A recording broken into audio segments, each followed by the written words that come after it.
to the Mystery Babylon podcast. For those of you joining us on video, this is the first time we've ever recorded on video, but much more importantly than that, we have the guest that we have been talking about for a long time. We are joined today by Mr. Timothy Alberino. For those of you who have been following the Mystery Babylon podcast since we started just as an idea some years ago, one of the books that we have referred to most frequently is Birthright by Tim Alberino. We've done more episodes on that book, and it's been our highest rated and most viewed episodes as well. And we always joked that maybe someday if we hit it big, then Tim would join us. And today, here he is. So we're very thankful to have Tim Alberino joining us here in our virtual studio. You also have Mr. Brian Brown and Mr. Dan Rundio, your fearless trifecta of co-hosts, as always. We talked with Tim a little bit before we hit record about the different things that we could cover. And there's there's so much material. So we have a handful of questions.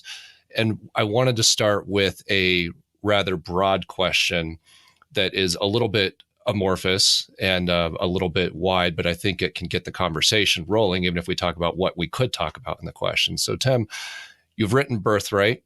You've led expeditions into Peru recently. You've been on podcasts and interviews all over the place. You've been up to speed on current events, and you've become something of a sought out voice in the space, however we define this space. And one of the things I wanted to start with is what's clarified for you in recent years? What have you learned? And then we'll get into some specifics about things that you would do differently in your book or add to the book or change. How has your perspective been evolving in this space? And what do you think we should be paying attention to that maybe you didn't see in the past? So let's start with that. If you want any clarification, I'm happy to provide it. But I like starting nice and broad so that we can hear kind of where you're at these days. And also, thanks for joining us. We're so glad that you're here, and we haven't leaked this to our audience. They're going to be so excited because all of them are familiar with Tim Alberino, and we're very grateful for the work you've done so far. Well, I'm happy to be with you, gentlemen, for this conversation. Thanks for having me on. In regard to what I've learned, let's say since the publishing of my book, I would modify the question a little bit because I'm not sure that I can answer that question. I'd have to think about it for a long time, but I can tell you at least one thing that I have, let's say one view that I have updated, let's put it in those terms. And that would be my perspective on the flood of Noah. When I wrote Birthright, I was aware of, but not yet well-versed in some scientific data relating to what's called the Younger Dryas Impact Hypothesis. Now, for those of you who've read my book, Birthright, you'll note that when I talk about the flood of Noah, although I think in the book I provide the date of 3300 BC for the advent of the flood, I'm pretty sure that I've also included a footnote referencing the Younger Dryas Impact Hypothesis and the possibility of a much later date for the flood of Noah, and that date being 10,000 BC. So I've modified that view since the publishing of the book, and it's hard for me. Because as you well know, the material in Birthright is quite broad, and so I'm thinking through the subject matter, and I don't think that I really have changed my opinions or thoughts or even really evolved much in regard to those other topics. But certainly, if I could go back, and I'm kind of answering your second question here too, if I could go back and update something in that book, it would be in regard to the dating of the flood. In the book, I do express my doubt in regard to the traditional timeline that most Christians are aware of, that being the rendering in the Masoretic text. The Masoretes, for some reason, circumcised 100 years off of the lifespans of the pre-flood patriarchs, at least when the Masoretic text is compared with the Septuagint, which is, of course, the Greek translation of the Old Testament, the Hebrew Bible. And I'm not sure why they decided to do this, but the Septuagint version of the Old Testament, specifically in regard to the Genesis 5 genealogy of the pre-flood patriarchs, it adds 100 years, or rather the Masoretic text subtracts 100 years from the lifespans of those patriarchs from Adam to Noah as reckoned in the Septuagint. I'm not sure why the Masoretes decided to do that. I'm sure they had their own theological presuppositions that they were working with, and they made some alterations to the Hebrew Bible based on you might call it doctrinal decisions that they made, and I'm not sure if this qualifies as one of those decisions. But have you heard the Melchizedek theory around there, where they wanted specifically to make sure that Melchizedek's timeline didn't work out? I've seen that come up a few times. I don't know if it's something you wanted to comment on. I have heard that as one of the explanations. And so you have a problem right off the bat here. And I did address this in the book. I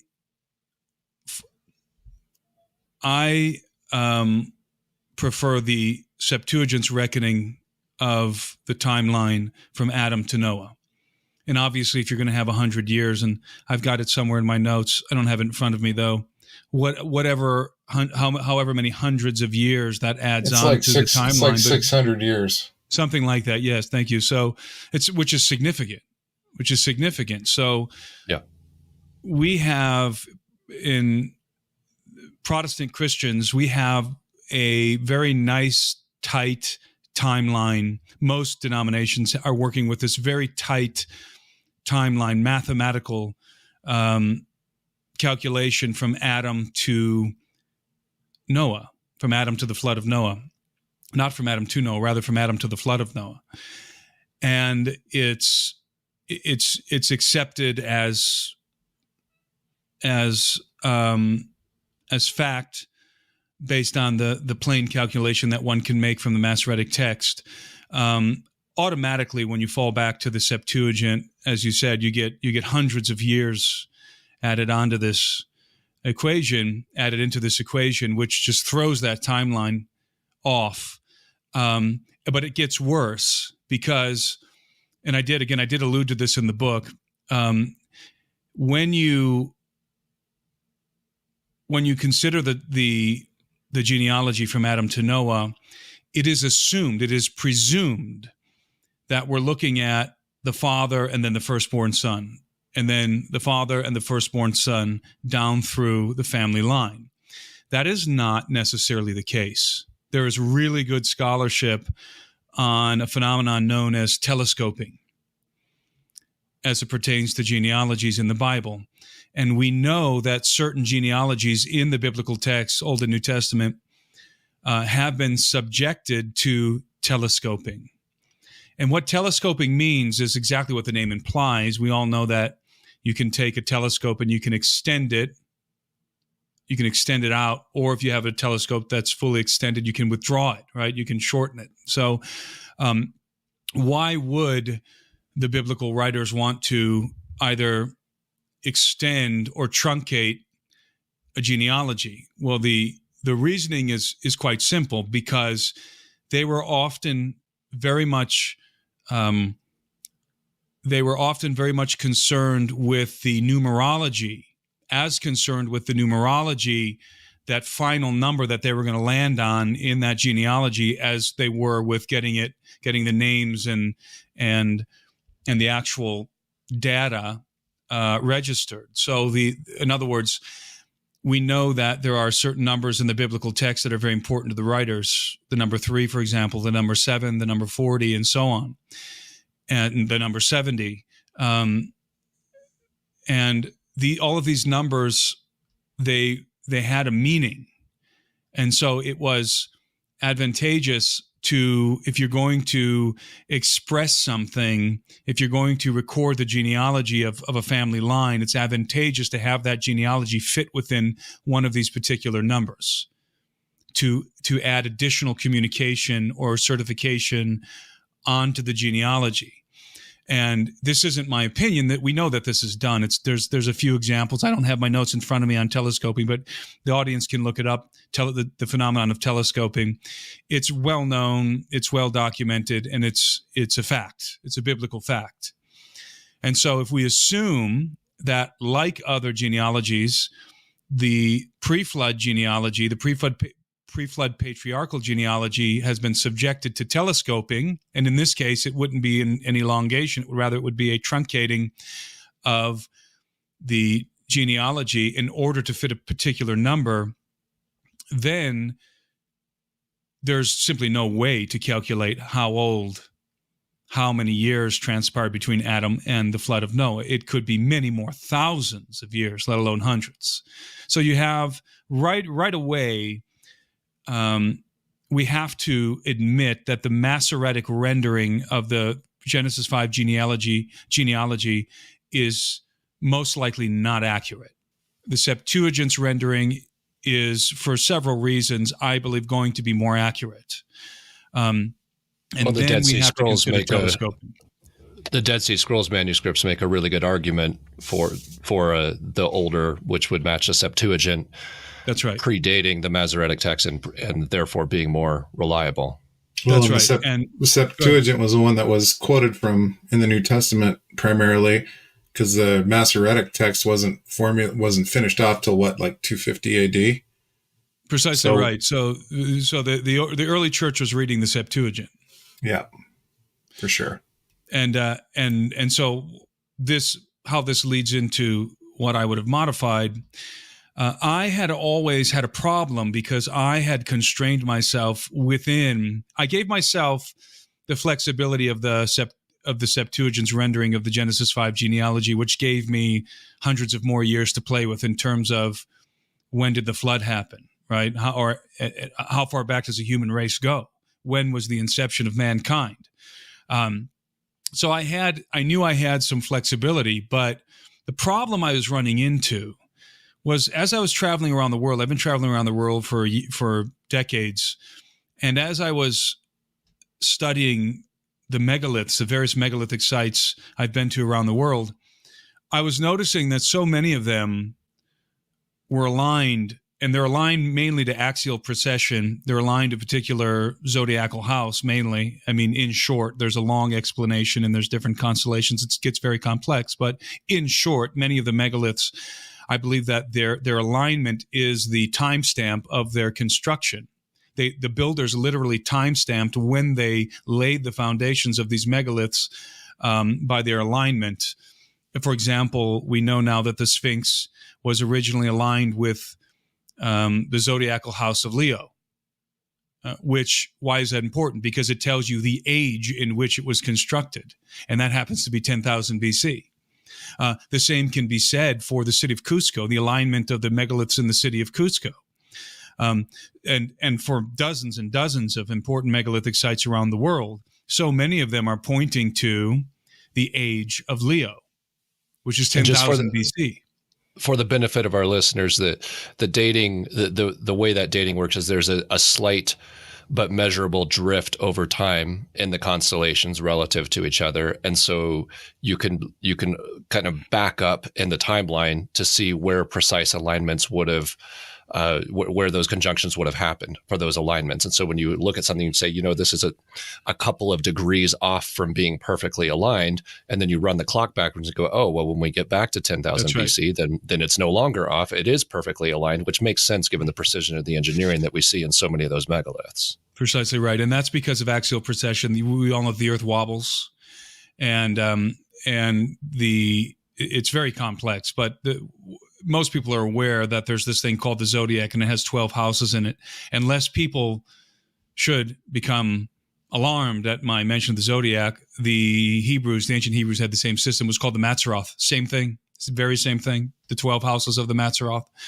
I don't think there's anybody that that didn't have it, and it's weirdly consistent across ancient cultures. The Very zodiac, much so. it's always been there, and they've always had the same names, and it's like they were all getting them from the same source or something. That's what right. a surprise. That's right, because the times, the stars and the sun and the moon and the heavenly bodies are for the calculation of time, according to the Bible. And so it makes sense that there would be a universal calendar that has that we have received from our antecedents, from all the way. I believe this is knowledge that was given to Adam, and began in the antediluvian world. And so that's why it's been that's why it's so ubiquitous around the world and has been perpetuated through so many different cultures and civilizations. Now, there's some slight differences, but for the most part, the calendars align. And in fact, we don't have to go down this path very far, but in fact, there's a lot. I would say there's quite a few.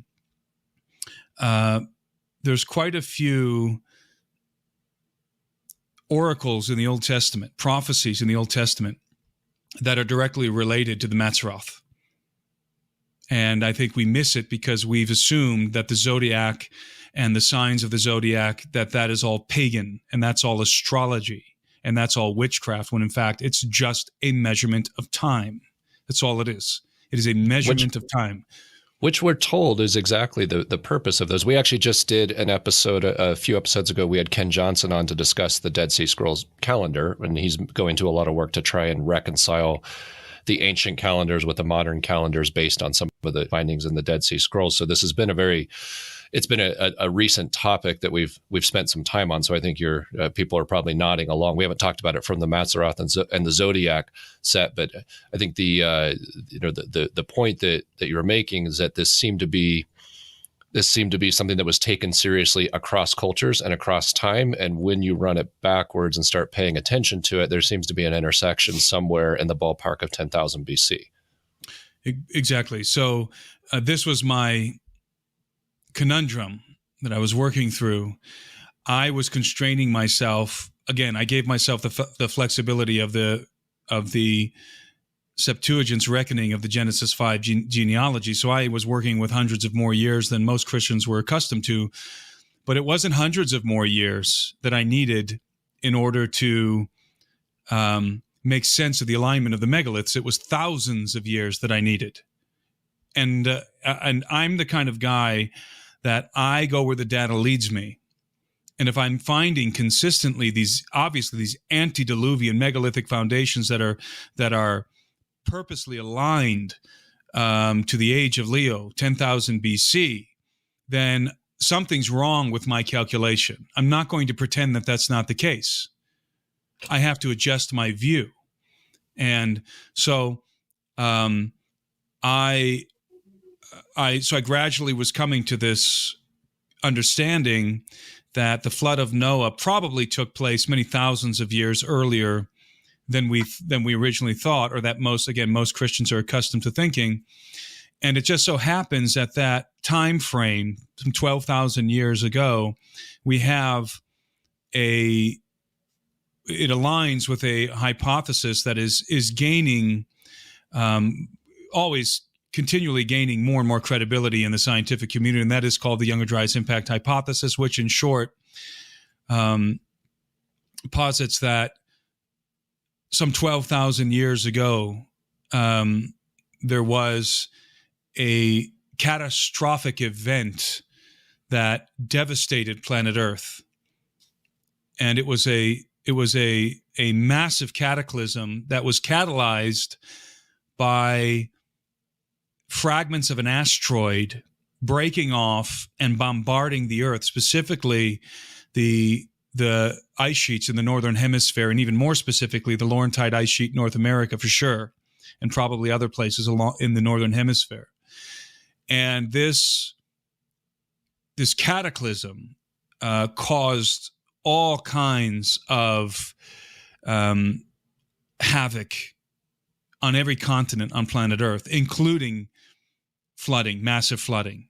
If you lived in a coastal area or on the bank of a river, which most of civilization did, you were completely annihilated. This information, we can call it new information. It's been coming out over the last decade or so. Graham Hancock and Randall Carlson have popularized the view, and I've been in contact with at least one of the scientists involved in the project, and have watched the documentary on Nova. Nova did a great documentary on the Younger Dryas Impact Hypothesis. It's gaining ground in regard to its acceptance in the scientific community, and it is becoming more and more apparent that this is in fact what happened. And so I believe that the Younger Dryas Impact event was the flood of Noah, was the great flood as recorded in the biblical corpus, but also the great cataclysm that's recorded by almost every ancient, in fact, every primary ancient civilization on Earth, that they're all referencing the same event. And that event is the Younger Dryas Impact Hypothesis sometime around 10,000 BC. Now, the fallout of those impacts, there would have been an immediate catastrophic destruction. That there would have been biomass burning all over the planet, raging wildfires. There would have been from the discharge of the impact of the asteroid fragments.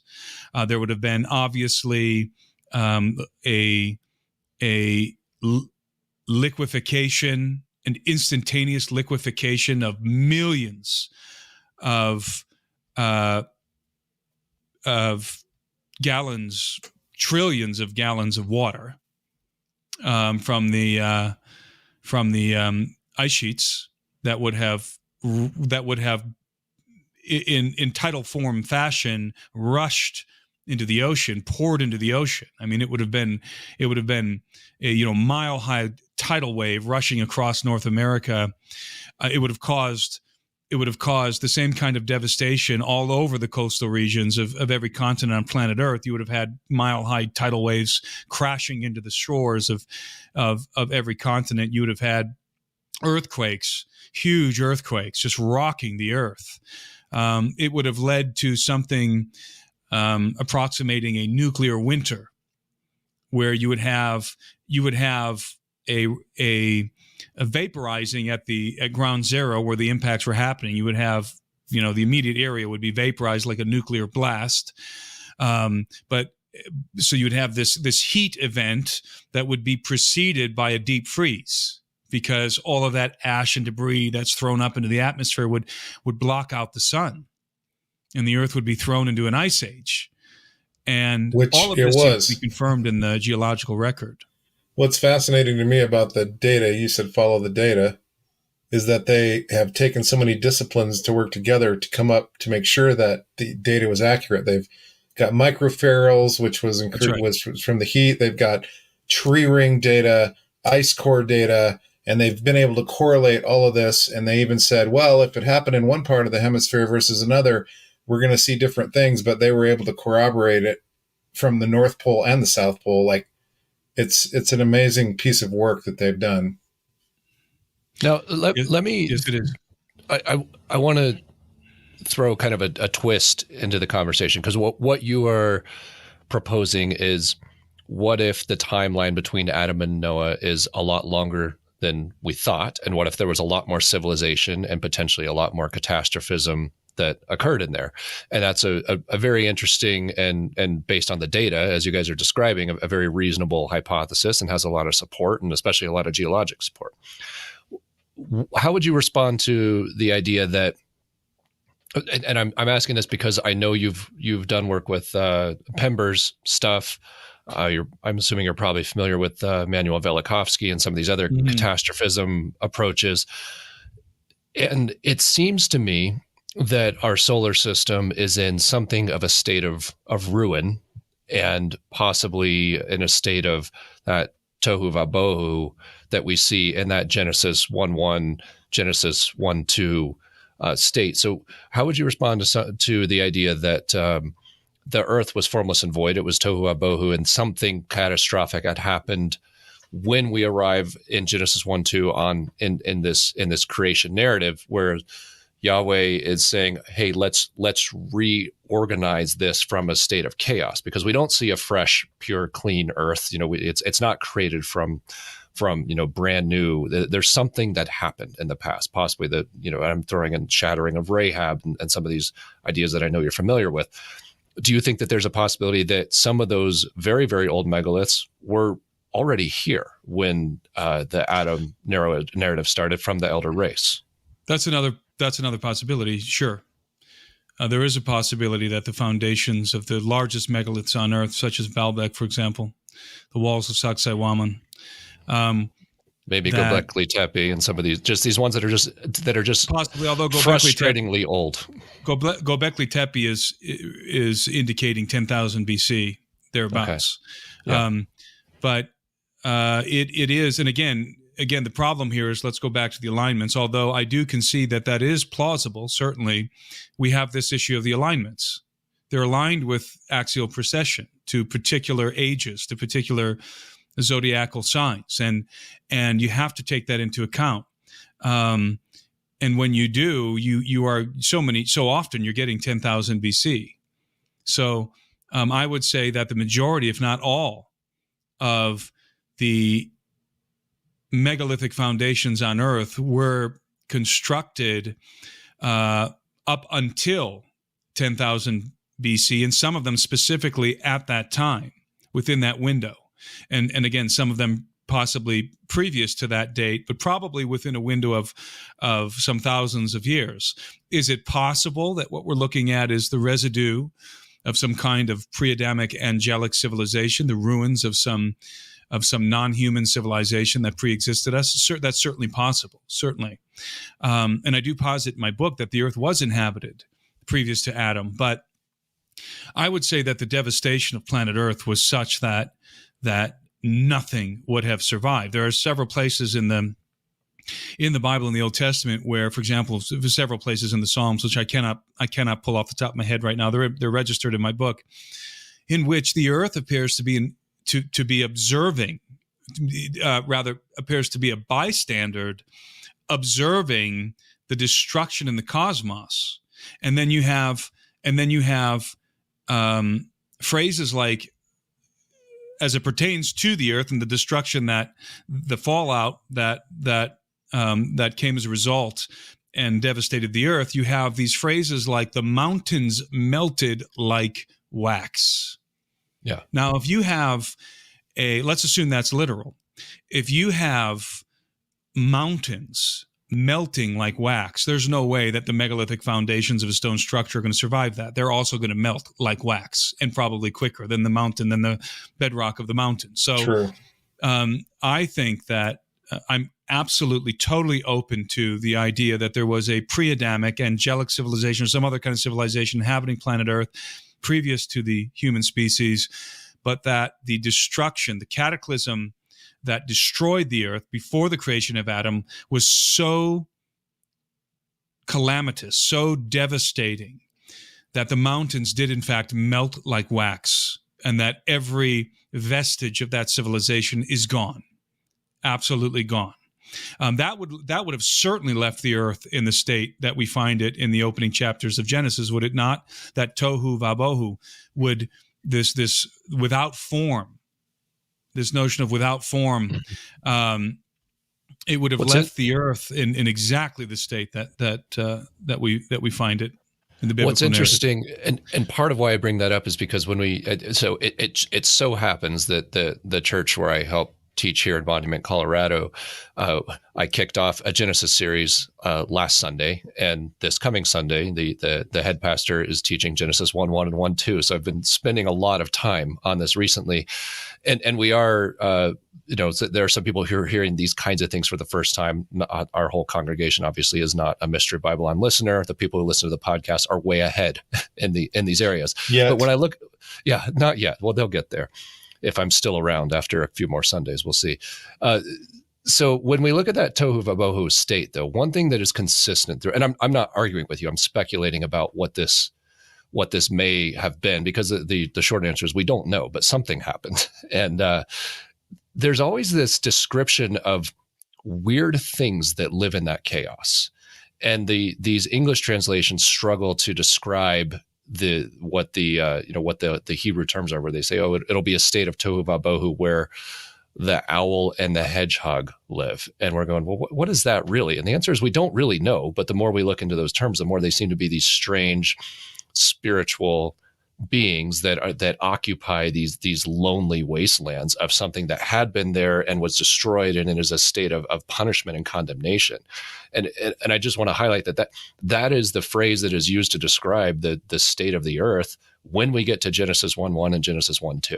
So it's like we're saying way back when God created the heavens and the earth. Now our narrative begins when, and the kind of what Tim Alberino is speculating about here is what may have come before, what may have come after, but the sorts of things that when we look back, we go, something massive was going on before. So let's say, for the sake of argument, that your original hypothesis is correct, that there's a telescoping of the genealogy, that there's just a very long period of time between Adam and Noah, and there may have been, and there's something very, very different about what was going on in the earth at that time.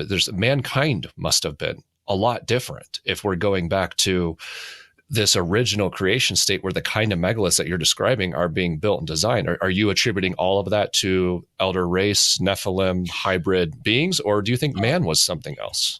I think there's at least three plausible options here. You could have had the megaliths maybe were erected by the Watchers, or were erected by their hybrid offspring, the Nephilim, or were erected by the men of the antediluvian world. These were not apish cavemen. The men who lived in the past, and again, according to the biblical narrative, these guys were living hundreds of years. Can you imagine, for example, being a mason? You know, you're going to be a journeyman, you're going to study under a master mason, but instead of studying under that mason for 10 years, you study under that mason for 100 years, because you're going to live 700 years. And you then develop your skill and mastery of masonry for 500 more years, or whatever it would be, right? And presumably with a much better genetic code along the way, right, so your brain probably works better. Exactly. Yep. So you have the near full capacity of human biology at your disposal, which we do not have currently. We are really broken down, crappy versions of Adam. We are degenerate, and that is a fact. Unfortunately for us, we are genetic. We have genetically degenerated from our original progenitor, the prototypical human being, Adam. And Adam was created, and it's only logical to assume that Adam was created to be a perfect specimen. Why would he have been created with any defects, genetic defects? He wasn't. He was firing on all cylinders. He had the full capacity of his brain, which we do not. He had the full capacity of his brain. He had the full capacity of his body, of his brawn. Let's say he was functioning at 100% brains and brawn, which means a lot like Dan Rundio. I'm sure that's true. Yeah. So he was unimaginably intelligent and unimaginably robust, physically robust, strong. And also, I think that this is my speculation. Obviously, I've got very, very good reasons to speculate in this direction, but I believe that the human species was originally telepathic. I'm so happy you're going here, because I was actually had this on my menu of let's go to Babel and see what we think that actually was. Well, I think that human communication was first and foremost telepathic. We've always used our mouths to vocalize, but that was secondary form of communication. The primary form of communication for the human species, again, my speculation, is that we were telepathic. It was telepathy. And I believe that is the higher form of communication. Well, we see that consistently.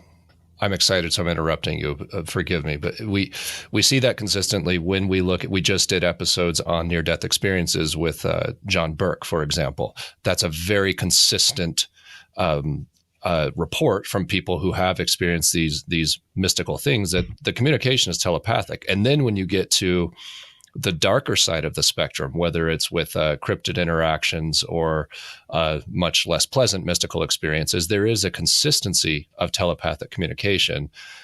So there's in that case, then going back to, it wouldn't have just been an apprenticeship of 100 years for that hypothetical stonemason we described. It would have been a complete ability to communicate, understand, and operate as a unit between two higher beings in 100 years. And by the way, that idea of mankind, of previous man being better than modern man, I mean, that wasn't really flipped around till Darwin. If you, when you read Apocalypse of Ezra or Jubilees or Jasher or some of these older texts, then it's kind of taken for granted that everybody knows that the predecessors were more. And you get these stories that involve these almost superhuman feats.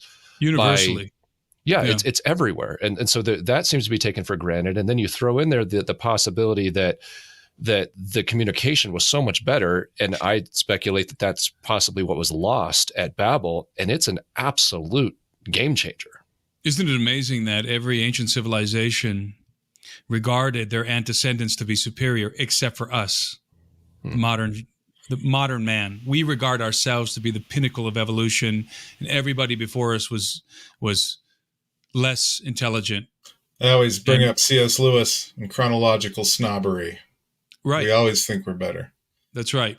And nothing could be further from the truth. Yes, we have technology, but strip our technology away from us, and there's not a whole lot to boast about in regard to our intellectual capacity. And the megaliths are a testament to an intelligence that exceeds modern man's intelligence in some regard. I'm not saying that, I always tell people, don't go looking for laptops and Lamborghinis among the megalithic ruins. You're not going to find that kind of technology because we've taken a very particular path, a particular technological path, but there are many. We do electromagnetism and combustion, and so forth. But these are just, we use a handful of options of technological tools when there are probably dozens and dozens more. I mean, we certainly have not mastered the totality.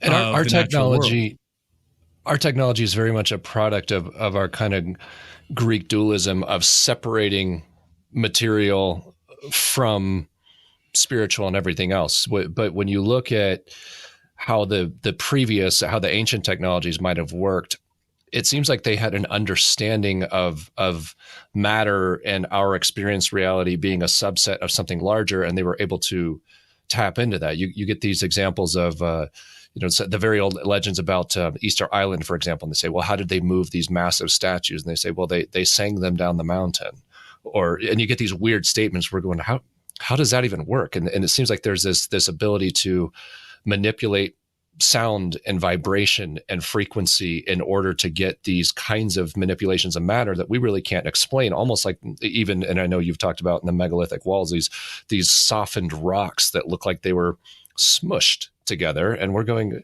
we have in our Newtonian physics, we have no way to explain that. Now, and then there's speculation that as we get closer to quantum theory and perhaps some of the things that are going on at CERN, there's this reintegrating of this spookier non-physical reality, and we're starting to redevelop the appreciation for these two things are not actually separated from each other, and you can manipulate one with the other if you understand how to work the spiritual technology. It gives you a real leg up on working the physical reality as well. And I think somewhere in the last many hundred years, we haven't believed that, and we're starting to believe it again.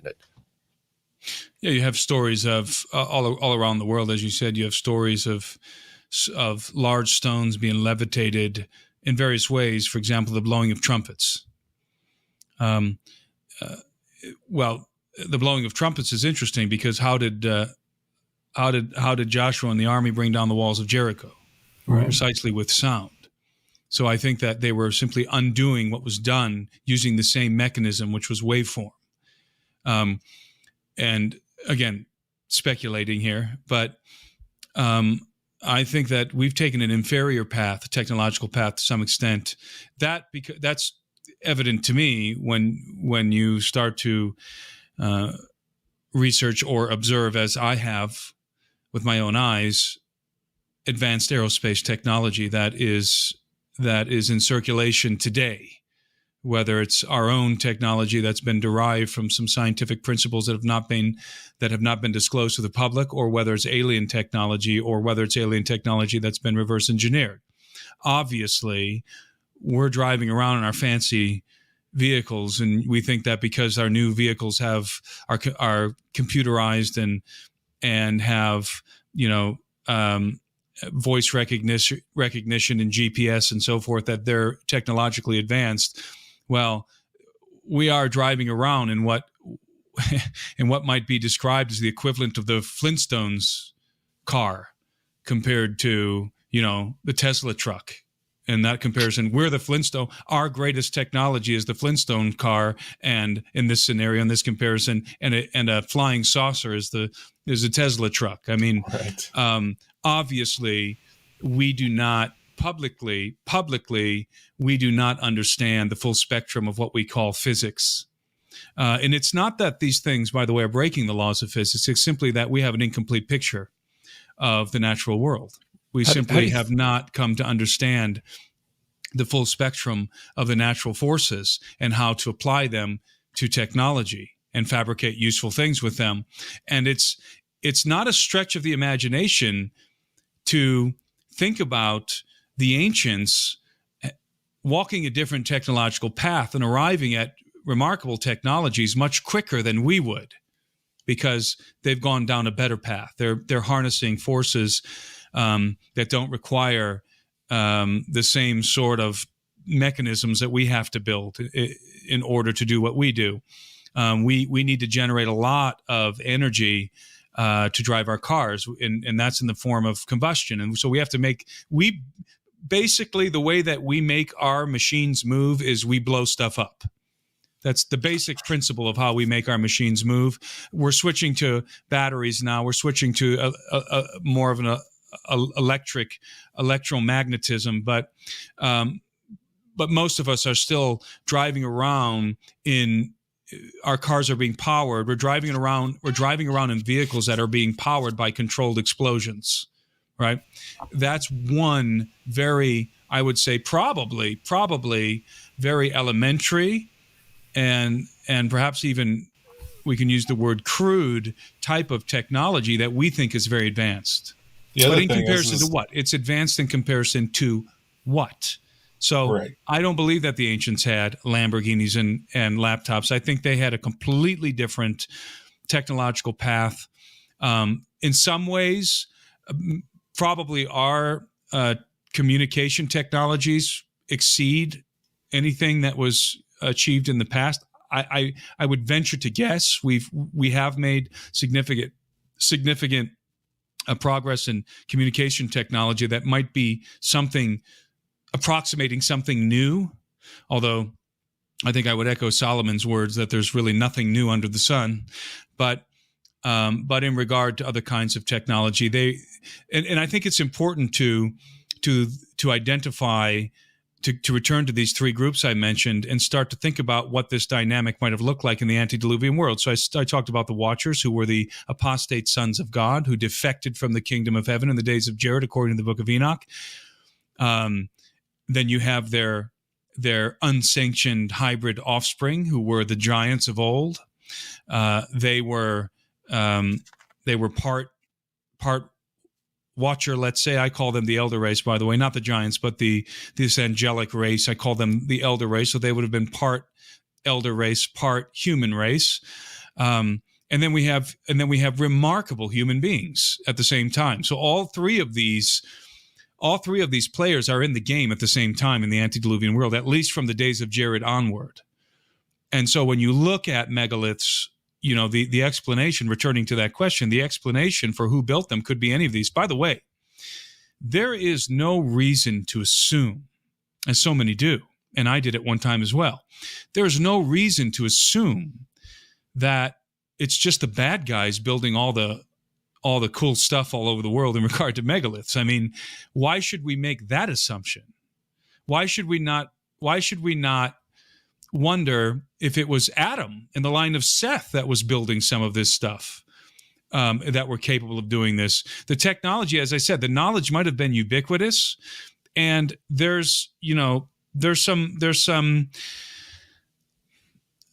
are some, let's call them notions floating around there, prevalent notions, prevailing notions, let's call them, in regard to certain things that I think need to be corrected. And one of those is that I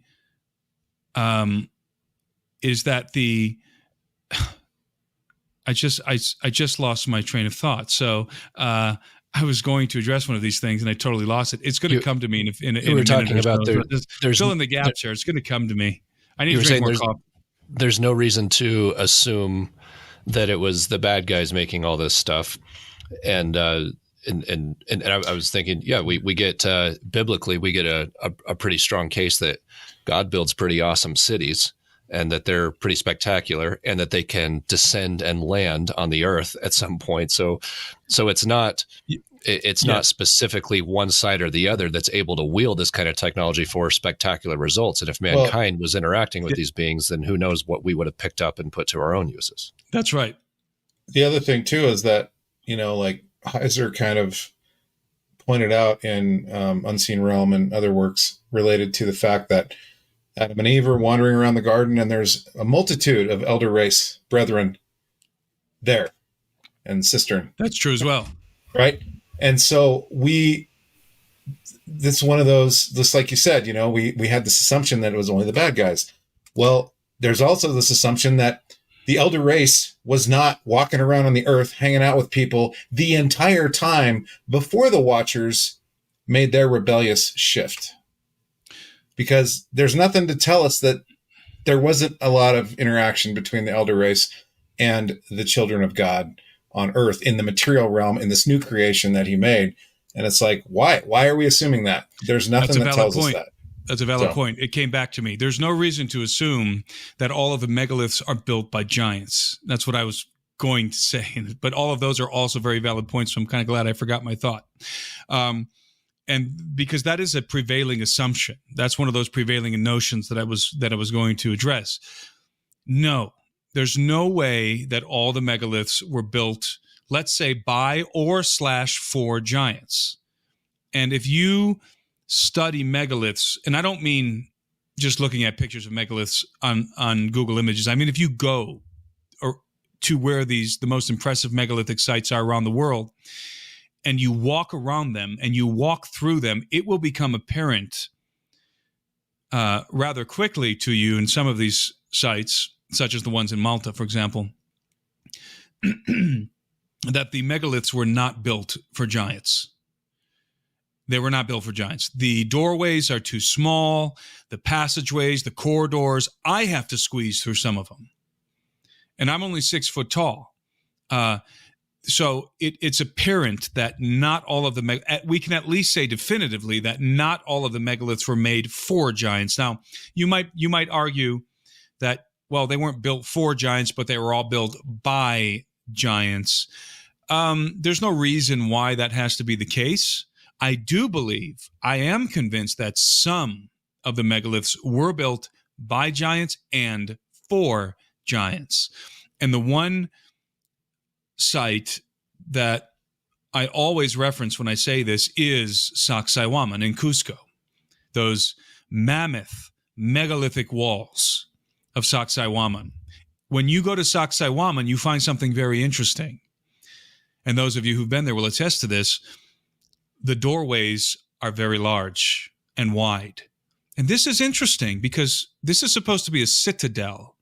And when you build a defensive citadel, you don't want wide, broad doorways that a lot of soldiers can pour through at once, right? Quite the opposite. It's a dumb idea, right? You want small, narrow doorways and narrow corridors so that the assailants have to come 1 by 1 or 2 by 2.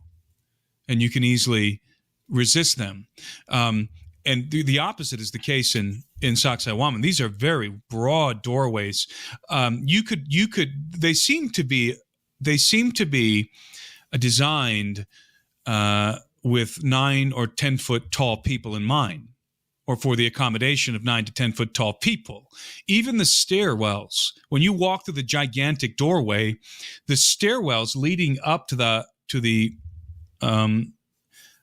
higher levels of the citadel are not spaced according to the gait of an average sized man. The spacing is, let's assume that these steps were spaced to accommodate the casual gait of the builder. And that's how we so often will build steps, so that you take one step to go up, then the next step is up, then the next, or maybe two, maybe 2 steps and then you're on the next level, and 2 more and you're on the next level. But these steps are not at all, do not appear to be accommodating the gait of a normal sized man. If you were 9 or 10 foot tall, it would be perfect. Each stride would be another level of the step. And so you have clues like this at some of the megalithic sites that this appears to have been built by and for very large people. Indeed, in Sacsayhuaman, the legend of the Quechua people who lived there, not the archaeologists. The archaeologists will not condone this view or even mention it. But it's known, and the Quechua people still live there in Cusco, and many of them only speak Quechua. They don't even speak Spanish, so they're very connected to their ancient roots. If you ask them who built the walls of Sacsayhuaman, rather than reply with the conventional view, which is the Inca, of course. By the way, the Inca never claimed to have built those walls. The Quechua will tell you that they were built by an ancient race of giants. Okay. However, if you get in a car and drive an hour and a half to another megalithic site called Ollantaytambo, which is just as impressive as Sacsayhuaman. Indeed, I would say that the stonework at Ollantaytambo is even more exquisite than Sacsayhuaman. If you walk through that complex, and it is megalithic, the foundations of Ollantaytambo, the Temple of the Sun, are megalithic. Now, the Inca did occupy Sacsayhuaman, and they did occupy Ollantaytambo, and they did repair and build on top of the original foundations. But if you walk through Ollantaytambo, you are going to notice that the scale is different than Sacsayhuaman.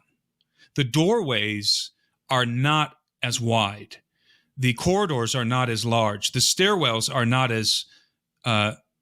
not spaced so extensively.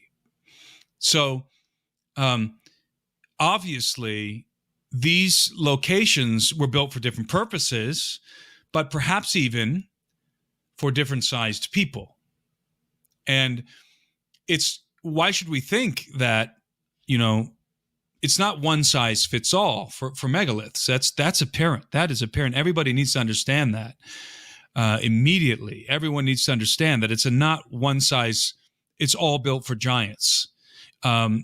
That is not the case. There are megaliths, as I've said, that normal-sized human beings have to sort of squeeze through. So we're dealing with something very complex here. What I think we are unquestionably dealing with is a ubiquitous knowledge and technology, a technology that is known by both the offspring of the Watchers and the human species.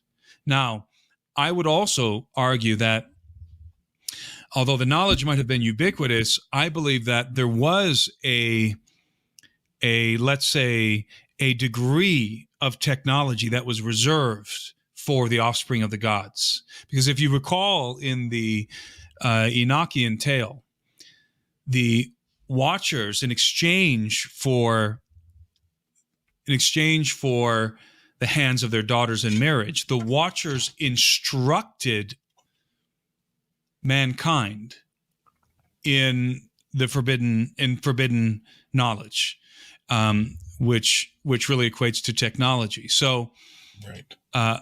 That was a bargain, and they got their wives, the women who they chose, and then they offered a particular knowledge set to presumably the fathers of these brides and also the men at large. They taught them the knowledge that these men were already striving to learn. That's what it says in Enoch. So the human race, let's say, and I would be specific, and there's reasons, and I put this in the book, in my book, Birthright.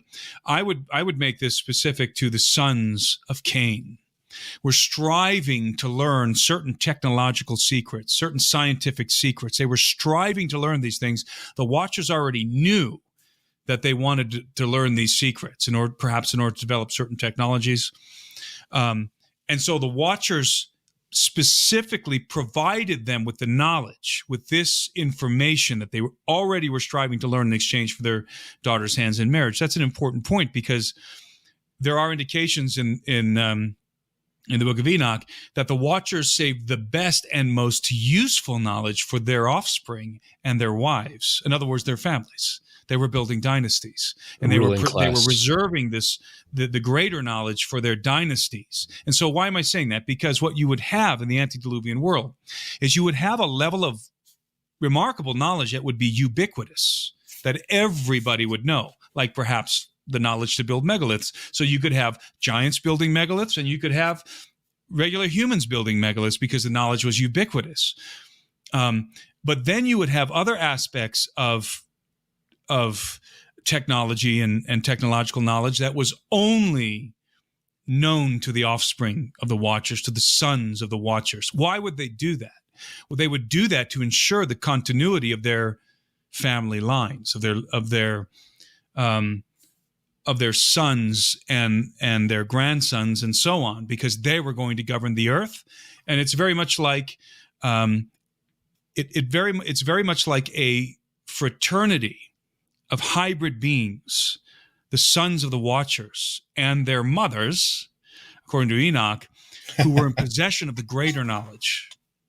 Right. So you have this tiered system. You would have this tiered society. You would have the gods and the demigods in possession of the greater knowledge and the greater technology, but then you would have some advanced technology also available to the rest of mankind via the transaction, number one, via the transaction between this transaction that the Watchers made with the sons of Cain, but also the knowledge that was already known to Adam and his offspring, that was given to them by God, right? And Adam wasn't a gardener. This is a misconception that so many Christians are hamstrung with, this weird conception that Adam was a gardener, that Adam was on his hands and knees pulling the weeds around his tomato plants. That's not what Adam was doing. Adam was the king of planet Earth.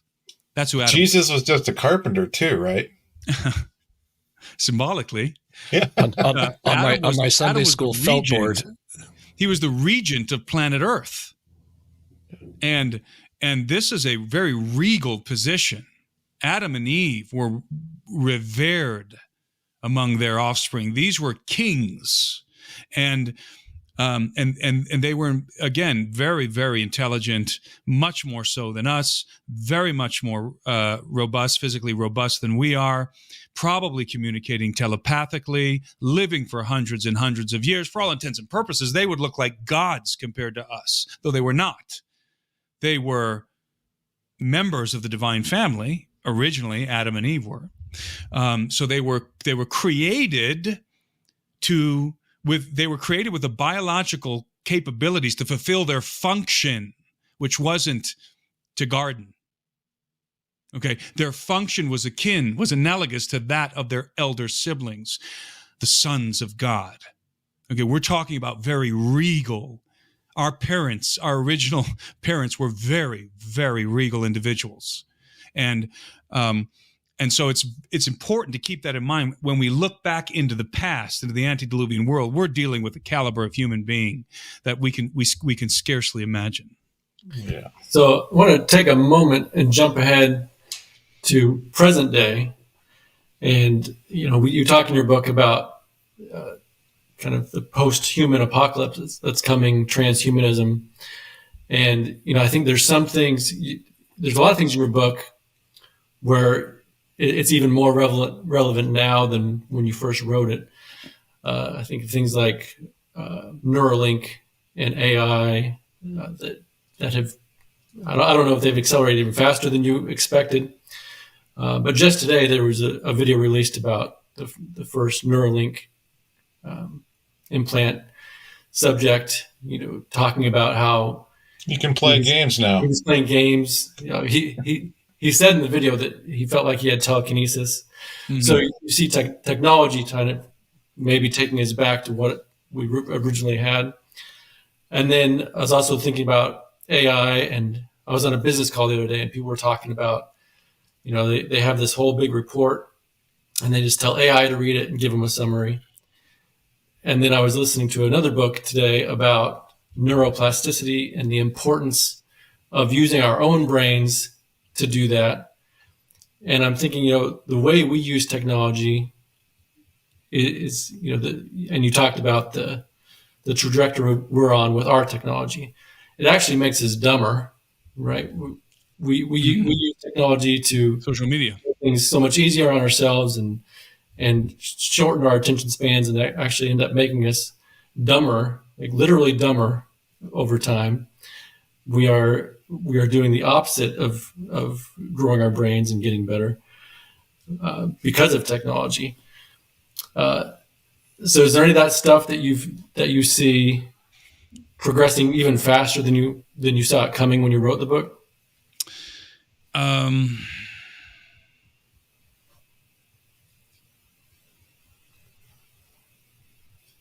Not really.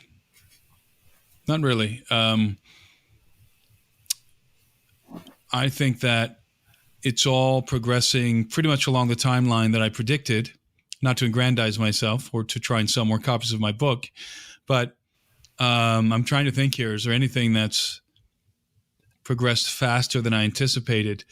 I mean, I your knew book did when have I wrote the book. There was a lot of transhumanism- urgency. I'm sorry? I was saying there's a lot of urgency in your book. I mean, the tone of it is very urgent. And I know 2017-ish seems like a very, very long time ago. It wasn't that long ago, but my gosh, a lot has changed since then. But there was a lot of what your book was sounding an alarm, saying, hey, look at where we're going. And the technological advancement seems to be unfolding at the pace that I had presumed it would. And I would say the same in regard to what I call the alien presence, the disclosure of the alien presence, because I wrote the book actually in 2020. I published it on Halloween night, actually. That wasn't intentional. It just happened to be when I had all the files ready for publication. I remember I went to publish and I thought, it's Halloween night. Is this really, people are going to think that I did this purposely, but I went with it anyway. At least it wasn't April Fool's. So. Exactly. So the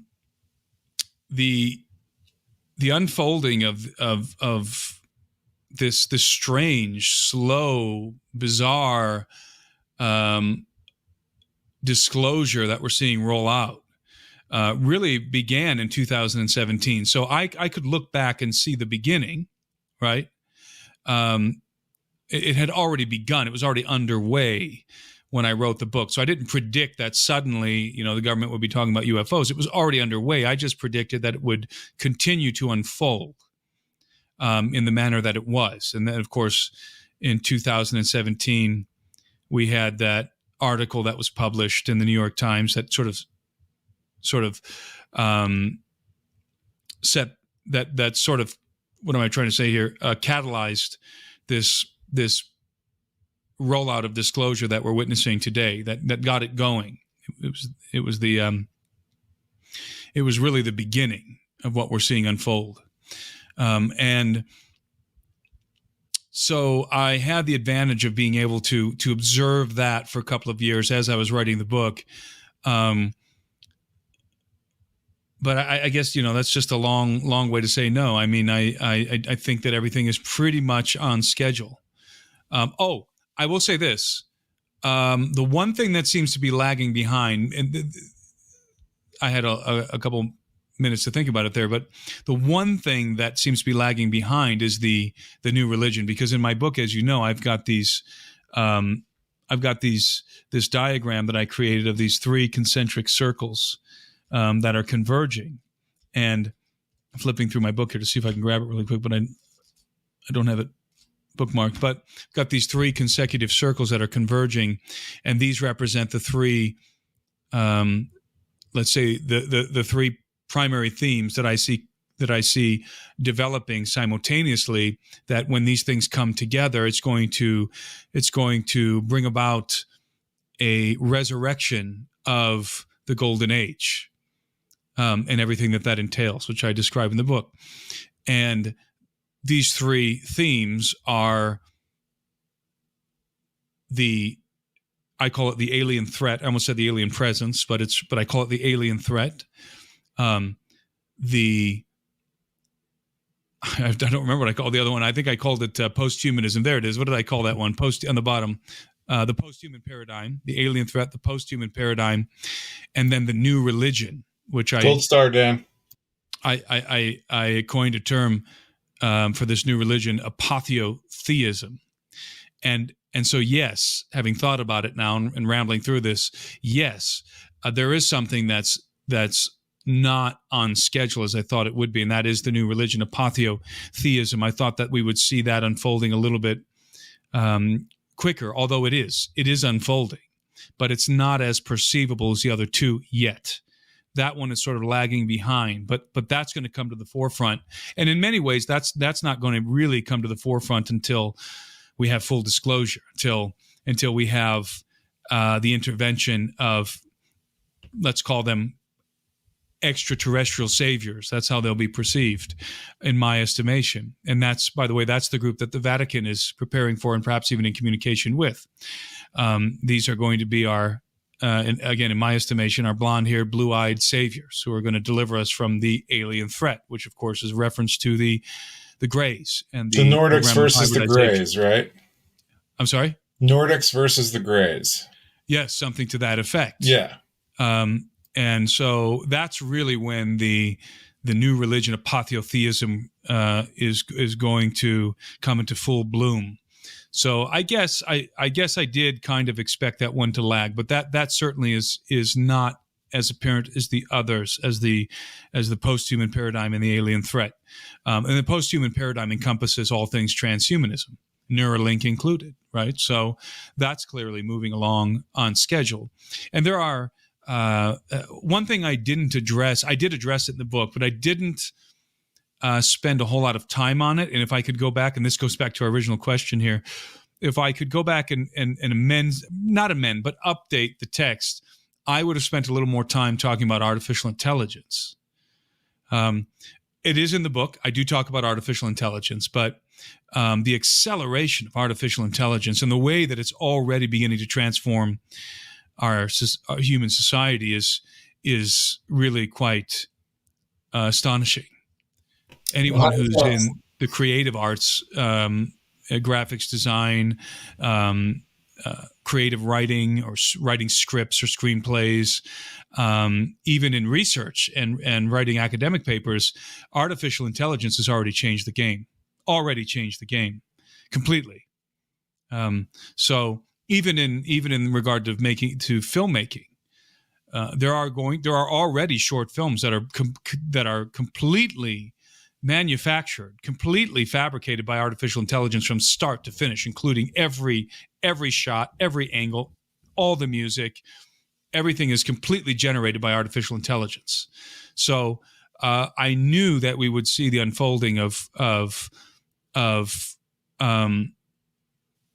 artificial intelligence, but I don't think I realized how quickly that was going to get going after I published the book. The other thing, like they even had a couple of commercials that were put out by actors who had to disavow the commercial, like Tom Hanks selling products on late night TV, and the entire thing was deep faked. That's right. And AI generated his voice and generated his mannerisms, and it looked like him and it talked like him. And he's coming out saying, no, that wasn't me. I don't have a relationship with this company. I'm not selling this product. But of course, the bad guys are always going to try to use this stuff for hacking and whatnot. But Tim, if you don't mind going back to something that you brought up earlier about this disclosure of the alien, quote unquote threat, which is very deliberately being positioned that way. And I think what we're seeing for those of us who have been paying attention to this disclosure type process that had that turning point in 2017 is we're seeing something of a very curated narrative. And you've speculated that it's building to a manufactured conflict that sets us up for accepting a certain narrative. But I want to recognize that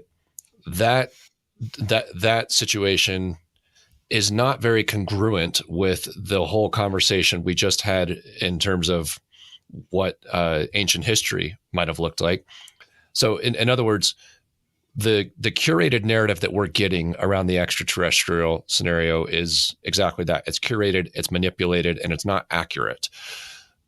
Where would you say we need to be paying attention to what's being told to us about the alien threat and how it's being positioned and how it's being very carefully laid out according to certain expectations and probably with some level of permission and manipulation of what we're seeing versus the reality that goes back to 10,000 BC and probably way before that? We are being told the truth and lied to simultaneously because there's a factional conflict underway. And this is something that my colleague Richard Dolan and I discuss quite often, is that it's apparent that there's a factional conflict within the United States government, within the deep state, in regard to disclosure of the alien presence. There's the secrecy group who wants to keep a lid on everything, who don't believe that the American public has the right to know anything, or American presidents for that matter. And then there is the disclosure group, we can call them, or a group that is advocating for some level of disclosure, maybe not full disclosure, but some level of disclosure. And that group wants to be more forthright with the American people and wants to disclose aspects of the phenomenon. And that's why we're seeing sort of this ping pong situation where you have guys like David Grush come forward, and then you have high-ranking members of the intelligence community coming and affirming Grush, if not publicly, at least to members of Congress. And then you have on the other side of that equation, you have AARO, the Pentagon's official UAP investigative body that just released a report saying, no, it's just all it's all of this UFO stuff is really just the product of a UFO religion, and it's confusion with legitimate special access programs where we're developing, high-tech aircraft or weaponry, and so you have these dueling narratives. There are members in the intelligence community who are leaking things purposely because they're part of the pro-disclosure faction. And then there are members in the intelligence community who are working to suppress and subvert those efforts because they are part of the secrecy group. And so that's why we're seeing these dual narratives. And I would say that one side isn't necessarily winning out over the other right now. But it's really hard to put the old adage, to put the toothpaste back into the tube at this point, as it pertains to the disclosure of the alien presence, which I think is apparent at this point. Most Americans are convinced, at least half, I think it's actually more than half of Americans are convinced at this point that extraterrestrials are real, that UFOs represent a non-human faction, at least a non-human phenomenon, at least some of them, and that the government knows about it and is covering it up. I would say that, and I think I've seen polls to this effect, that if it's not 50% of the American population, or over 50%, it might even be 60 at this point, it's certainly going to be soon. So there's this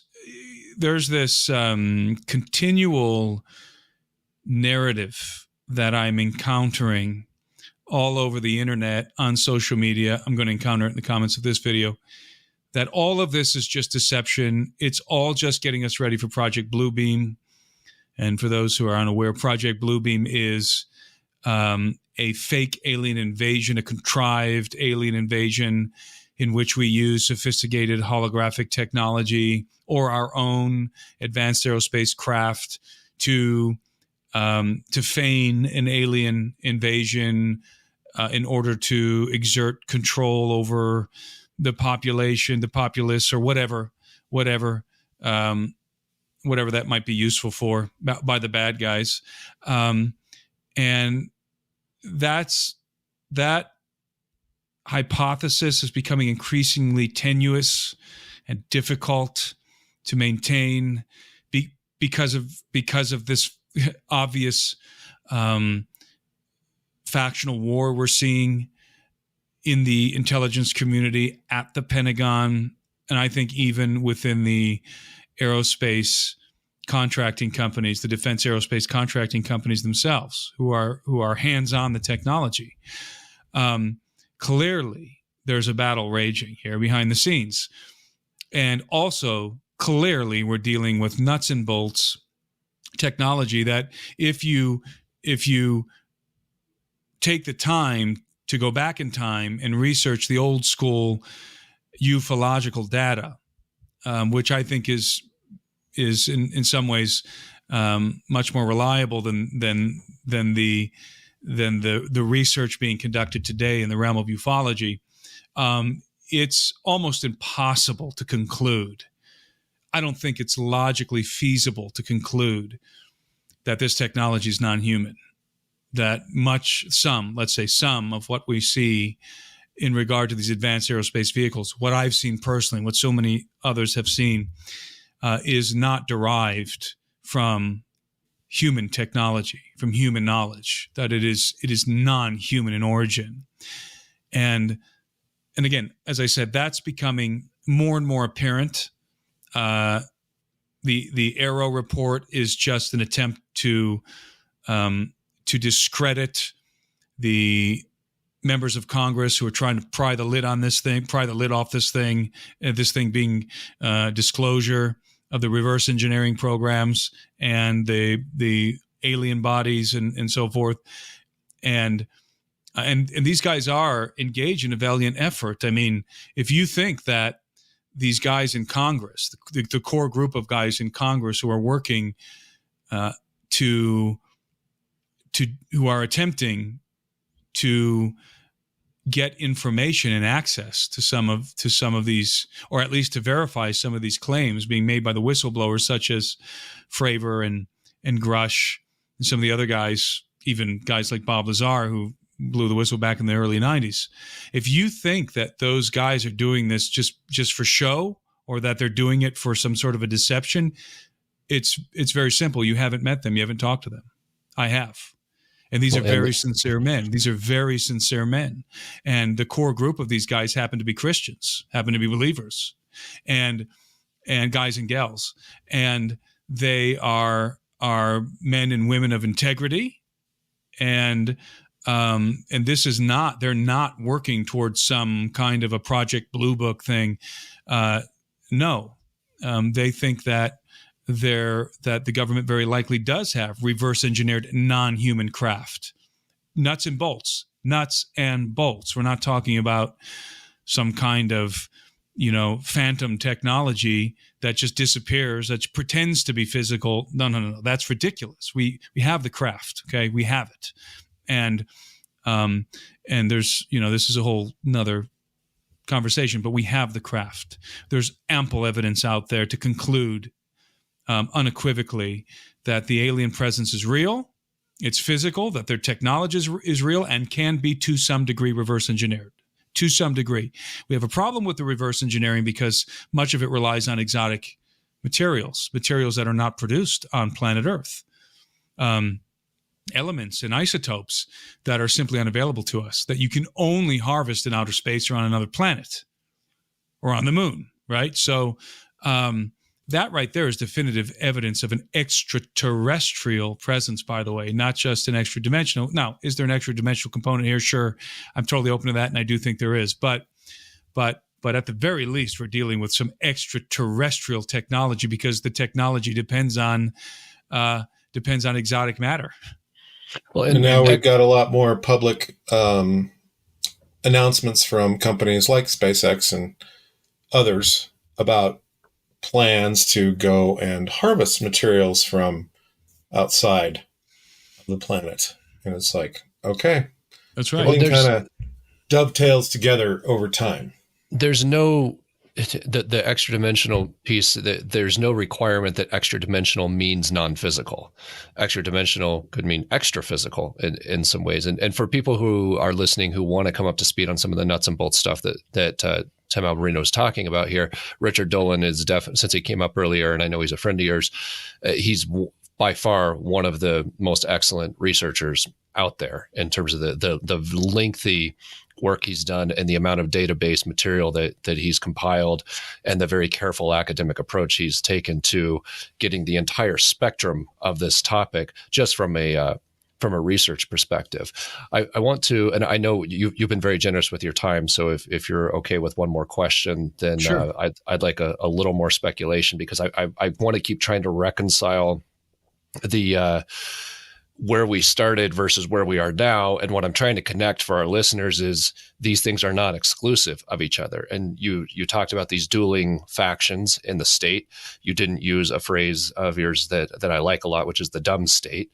And part of what I like about the dumb state, meaning the deep underground military base dumb state, is the name of this podcast is a little bit of an homage to Bill Cooper from the original Mystery Babylon broadcast before podcasts were a thing, and he did Behold a Pale Horse, where he talked a great deal about this idea of the dumb state when nobody was talking about it. And it's also a double entendre. It is, yes, it is. We like plays on words here. That's hence Mystery Babylon, So, when you think about the dumb state, feel free to speculate. But how much of that? People think, okay, well, if it's government and it's underground and it's technological, this is all just nuts and bolts. But what about the occultic undertones on that side? Because you talked about these dueling factions. You said, look, there are people on this side that are believers, that are sincere, that are trying to raise an alarm about something that they think is some level of threat, presumably on a lot of different levels. So when we think about the dumb state, and if there's some amount of crossover between increasing overlap between human technology and non-human technology, where's that interface happening? And how much of that is just straight up occultic demonic activity? In other words, do our listeners and people who are viewing this, I got to say viewers now, I'm not used to that. Do our viewers need to start rethinking what they think demonic activity is and how it's being employed to very practical ends? The interfacing is happening with the technology and the entities is happening to a large extent in the deep underground military bases, in the DUMBs.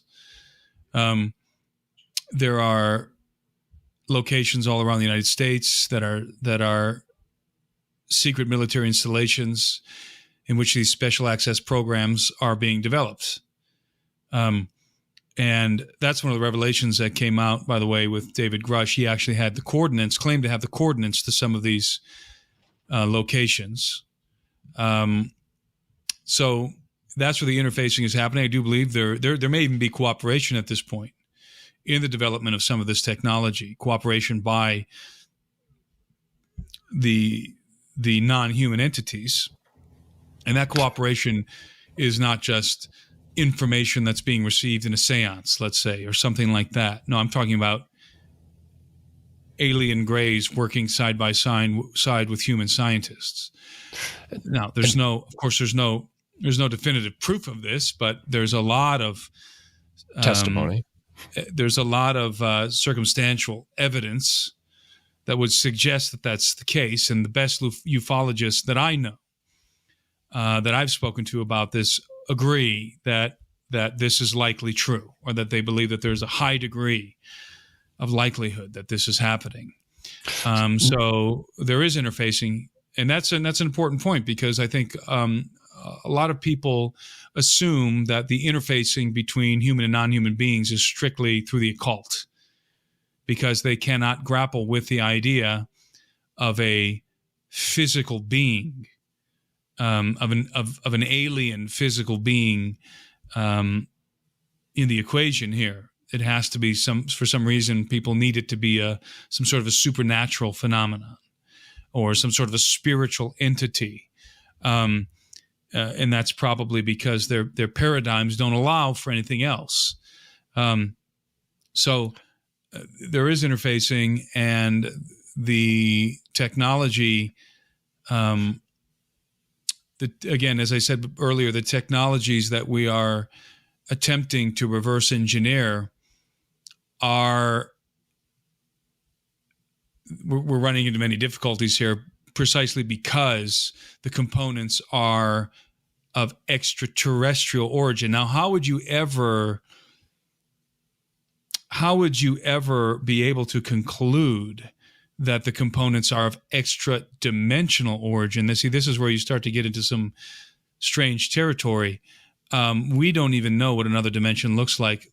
For example, I subscribe to hyperspace theory.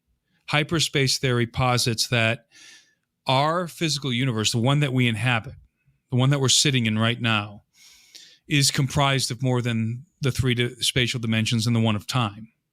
If you there are different theories out there that incorporate hyperspace, the hyperspace hypothesis. One of the most notable is string theory, which posits that there are at least 10 spatial dimensions that make up the fabric of our physical world. It's not these 5 are physical and these 5 are spiritual. That doesn't mean anything. That doesn't make any sense. There are 10, at least according to string theory, there are at least 10, or superstring theory, there are at least 10 spatial dimensions. Now, most of them are so small that they're not useful to us in regard to doing anything useful in them. But the point is that these are physical dimensions within the fabric of the universe. These are not extra dimensional in the sense that it's a different world. See, there's a conflation of terms here that I'm always trying to address. In part of our misconception, it's not really our fault. It's the entertainment industry. We have been thoroughly confused by the Marvel movies, for example, as it pertains to the multiverse and extra dimensions and hyperspace. Hyperspace, let's talk about hyperspace for a minute. There is a good scientific representation of hyperspace out there in Star Wars. Star Wars incorporates, I think, accurately the concept of hyperspace. When the ships enter into hyperspace, they access a lane in another spatial dimension within our universe that allows them to travel uninhibited and at greater speed, and it basically creates a shortcut. And there's you can look this up. That Star Wars was actually very accurate in their depiction of hyperspace. So that's the sort of thing I subscribe to. But then you take the Marvel movies and you start dealing with the multiverse and extra dimensions. So extra dimensional worlds or alternative universe or the alternative universe theory gets conflated with the multiverse and with hyperspace. Those three distinct scientific theories are all compressed together. They're amalgamated inside of these movies that we watch. And so we're all walking around with these concepts in our head that do not actually reflect the scientific theories. And in fact, these are separate ideas. So, for instance, I don't believe at all that we live in a multiverse. I think it's ludicrous. I think, frankly, it's stupid. This notion of a multiverse, that's ridiculous.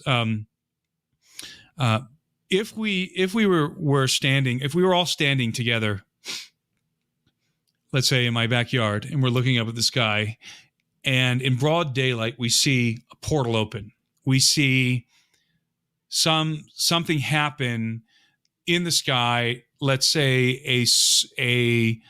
a hole in the atmosphere forms, and it's this opening, and all around the edges of this opening is our sky that we're looking at, the clouds and our normal sky. But inside of this opening, of this, essentially this hole that's penetrating through our sky, we see a different sky. We see a different atmosphere.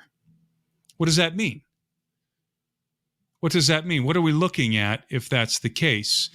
It would be illogical to assume that we're looking to another dimension.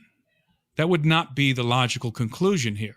The logical conclusion would be that we're looking at a different part of our universe, or a different planet, or indeed a different part of the Earth, because we're seeing an atmosphere. So the question is, why are they trying to program people to think different dimension first before, no, this is a lane to another celestial body in our own universe that we, do you understand what I'm saying? Why are they trying to conflate these ideas together and make us think extra dimensionality as opposed to the multiple? Well, it's the words suck because it's the same amount. It's multidimensionality within our universe if there's 10 dimensions, but extra dimensional in that multiversal usage doesn't mean the same thing as string theory does for dimensions. It means a separate universe. I'm not sure it's intentional. I think it's easy for bad writers. Yeah. I think the multiverse. What do you call this? A MacGuffin, I think, is what it's called. Yeah, MacGuffin. That's right. It's easy. It's so easy. It's so convenient. Nobody really understands it. The public doesn't really understand it. So you don't have to be accurate, scientifically accurate. It's just such an easy narrative device to fall back on. Extra dimensional, multiverse. It's like, but nobody really understands what that means. So how would you differentiate? So we're looking up at that hole in the sky, and we're seeing another atmosphere, and suddenly 3 saucers come out of it. This is, by the way, a real story from a friend of mine. 3 saucers come flying out of it. But you're looking at a different atmosphere. How would you differentiate a different part of our universe or our planet from another dimension? How would you ever differentiate that? I don't think you could. What would the difference be? So what is the difference in the physics or the reality of an interdimensional world as opposed to ours? What's the difference? What is the difference? If the saucers arrive, and if they are real physical things, then in the immortal words of Hillary Clinton, what difference at this point does it make? Precisely. Because the point is, well, they're here, and whether I understand where they came from or don't understand where they came from, they're here. And what you're describing too, by the way, sounds an awful lot like Stephen in front of the council on, looking up and seeing, seeing heaven. And that's right. And that's not a different, I know you don't like the word supernatural, and I don't either. It's not like, oh, well, that's spiritual, and what your friend saw is something. No, it's the same thing. And the fact that we don't understand how it works doesn't mean it's not real and valid and legitimate in our reality, even if our reality is a subset of a larger reality.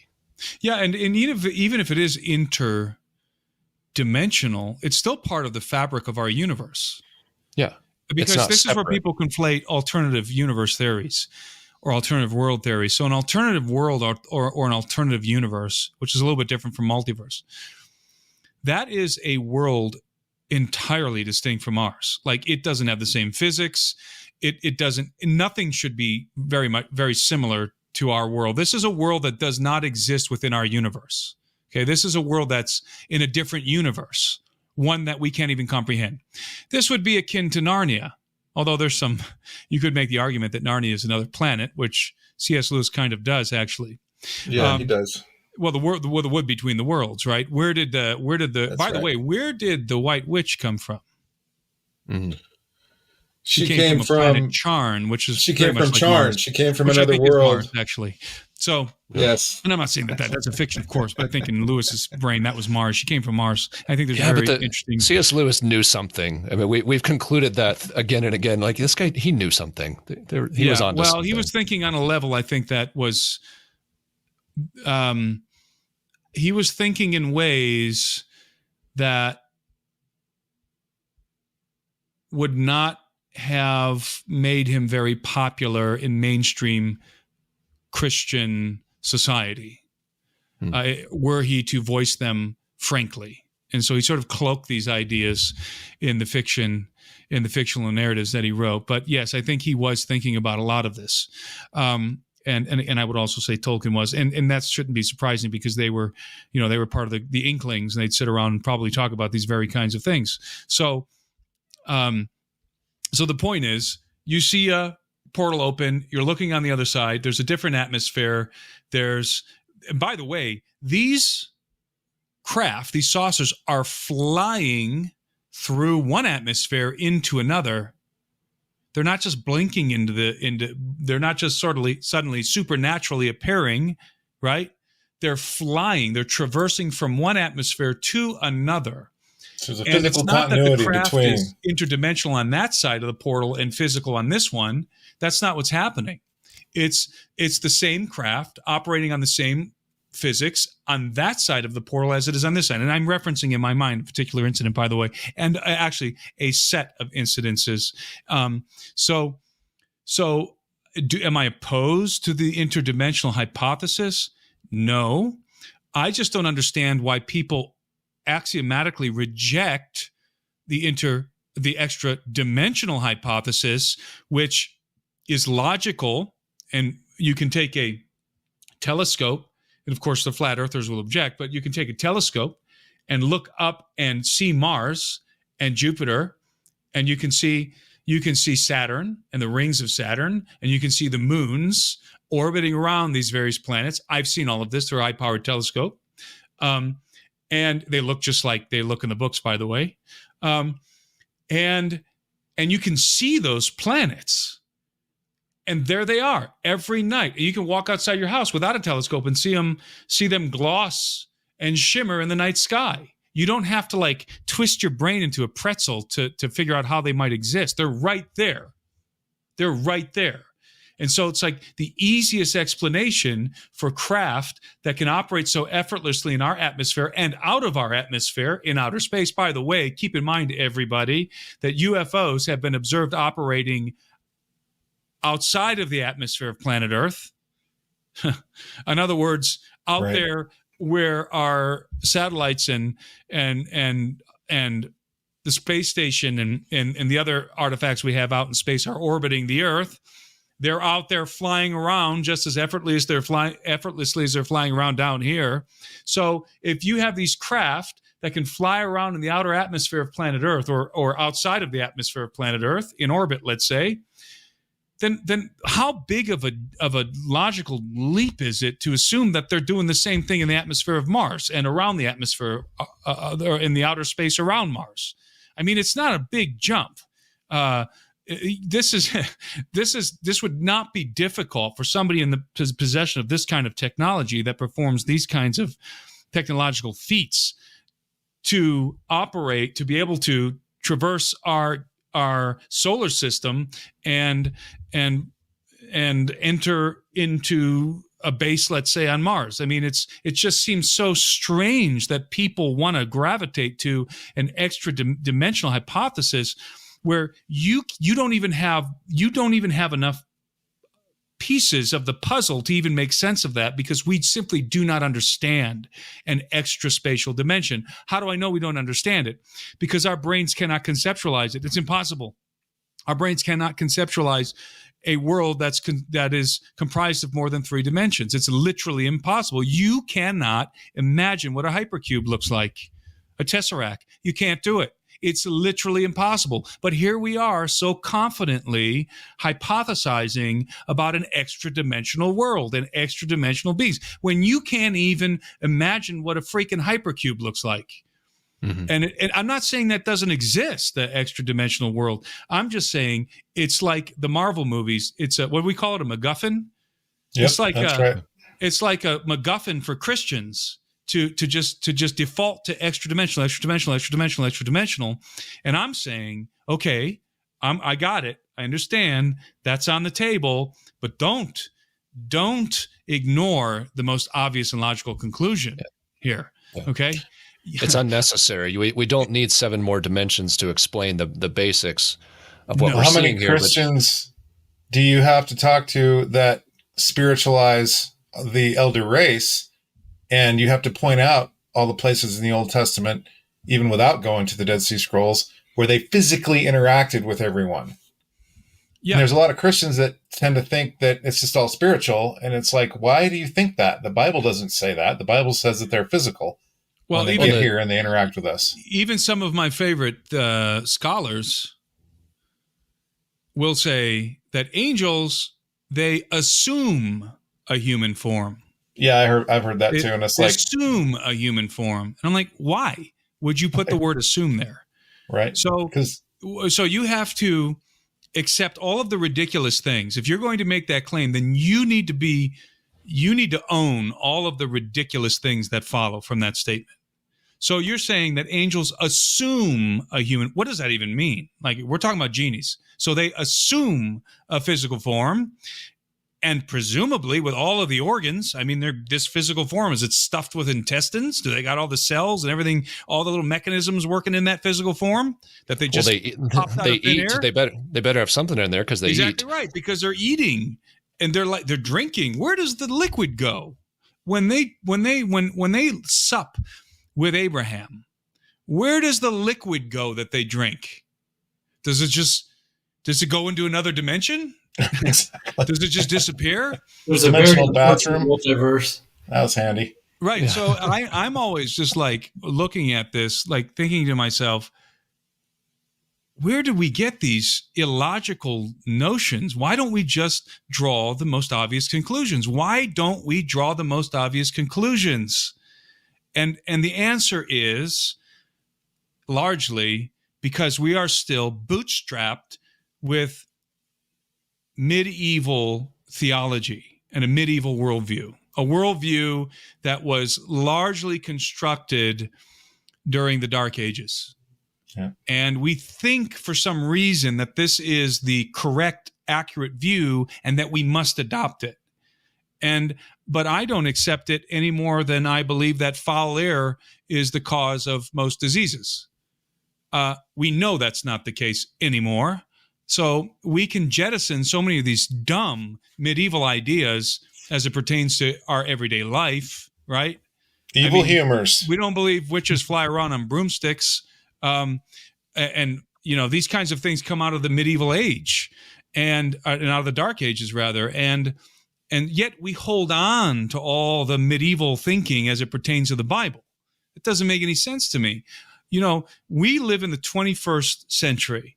We are modern thinkers. We are allowed, indeed entitled, to apply our 21st century brains to what we're reading in the Bible. There's no prohibition of doing that. And so why would I not do that? And so that's why I'm always looking for an explanation that is rational rather than, quote unquote, supernatural. Now, do I believe in the supernatural, or rather, more specifically, do I believe that there are supernatural beings, or more specifically, do I believe that there is a supernatural being? The answer is yes, God. God is supernatural. He is above and beyond nature, indeed outside of it. And he is outside. He must be outside of creation. He could not have created it unless he was outside of it. So does Timothy Alberino believe in the supernatural? Yes, I believe in one supernatural being. Right. Because everything else he created, by definition, is natural. I'm sorry? Right? Everything else he created, by definition, in this universe is natural. Yes, it's all abides by the laws of physics that he put into place. Yeah. Even his son is within creation. See, we can know the Father. How do we know the Father? There's only one way Through that the Son. anyone can know the Father, and that is through the Son. No man has ever seen the Father at any time, right? Jesus said. So Jesus is the likeness. Jesus is the image of the Father. The only way that you could even ever begin to know the Father is through his Son, who is inside of creation. The Father is outside of creation. The only way you can know him is through his Son. It's the only way. So, and this is very elegant, really, when you think about it, because people say, well, there's so many different religions out there. It's like a buffet, and you can choose, it's all these different paths lead to God idea. You can choose Buddha, or you can choose Jesus, or you can choose Muhammad. All of these things are similar. Well, no, that's not true, because there's something very elegant about the biblical narrative. And it is that there's only one path to God, because there's literally only one way you can know him. And that is through his express image. That's it. And the only express image is Jesus. Jesus is his likeness, his express image. Creation itself knows the Father through the Son, period. And people say, well, we can know God through what he's created. Yes, we can. And through whom did he create everything? Through the Son. Clearly. That'll preach. Colossians 1:15. All things were created by him and through him and for him. And in him, all things consist. So it's this really elegant,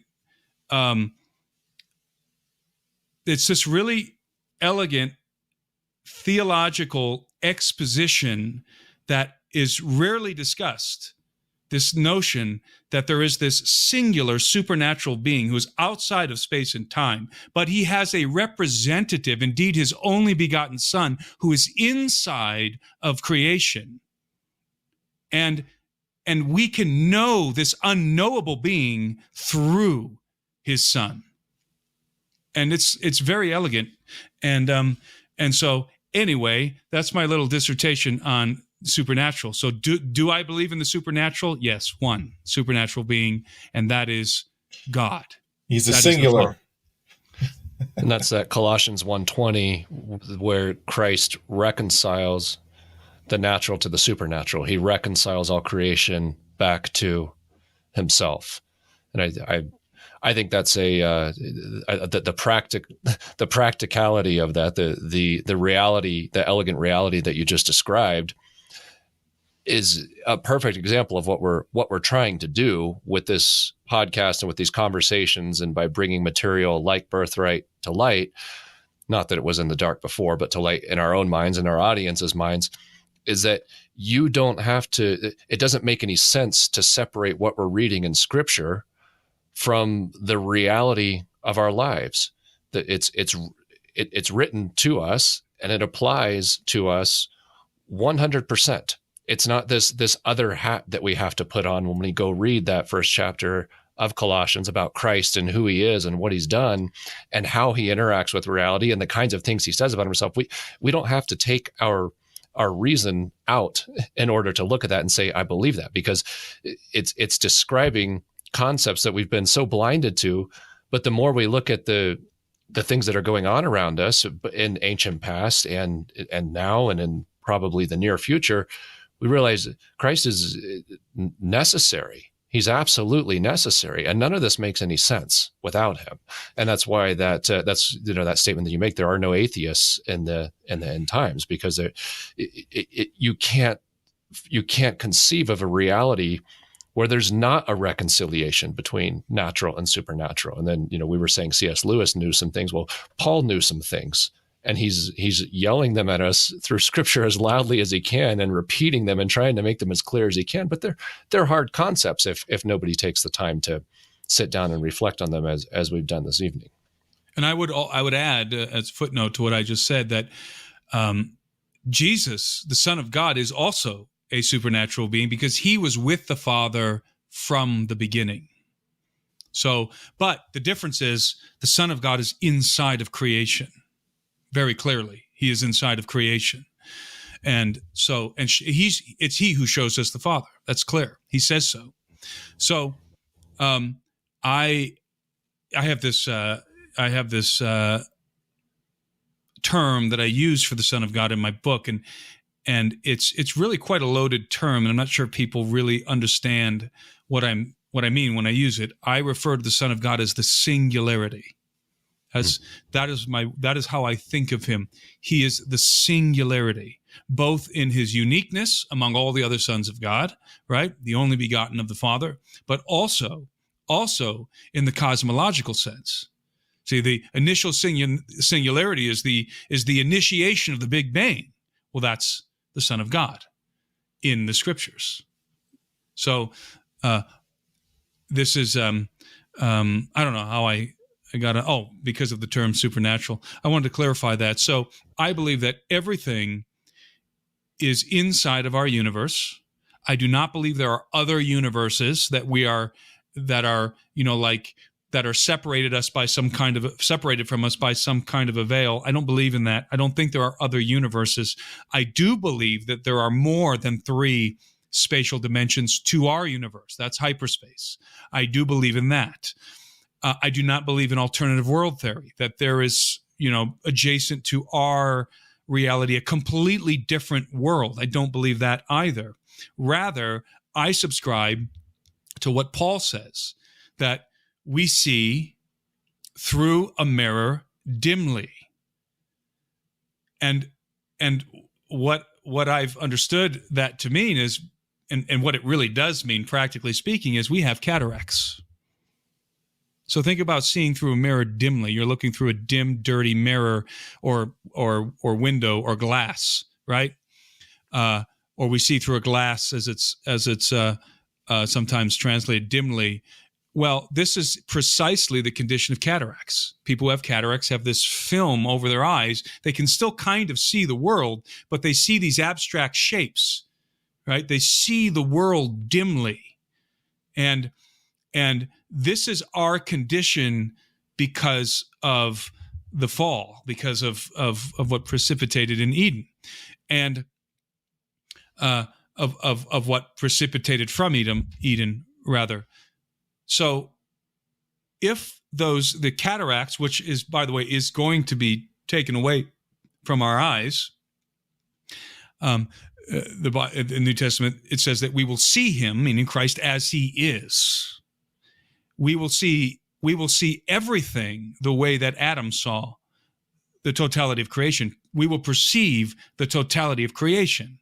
So it's not, in my opinion, that there are other universes. Rather, there are facets of our universe which are simply imperceivable to us, like infrared, for example.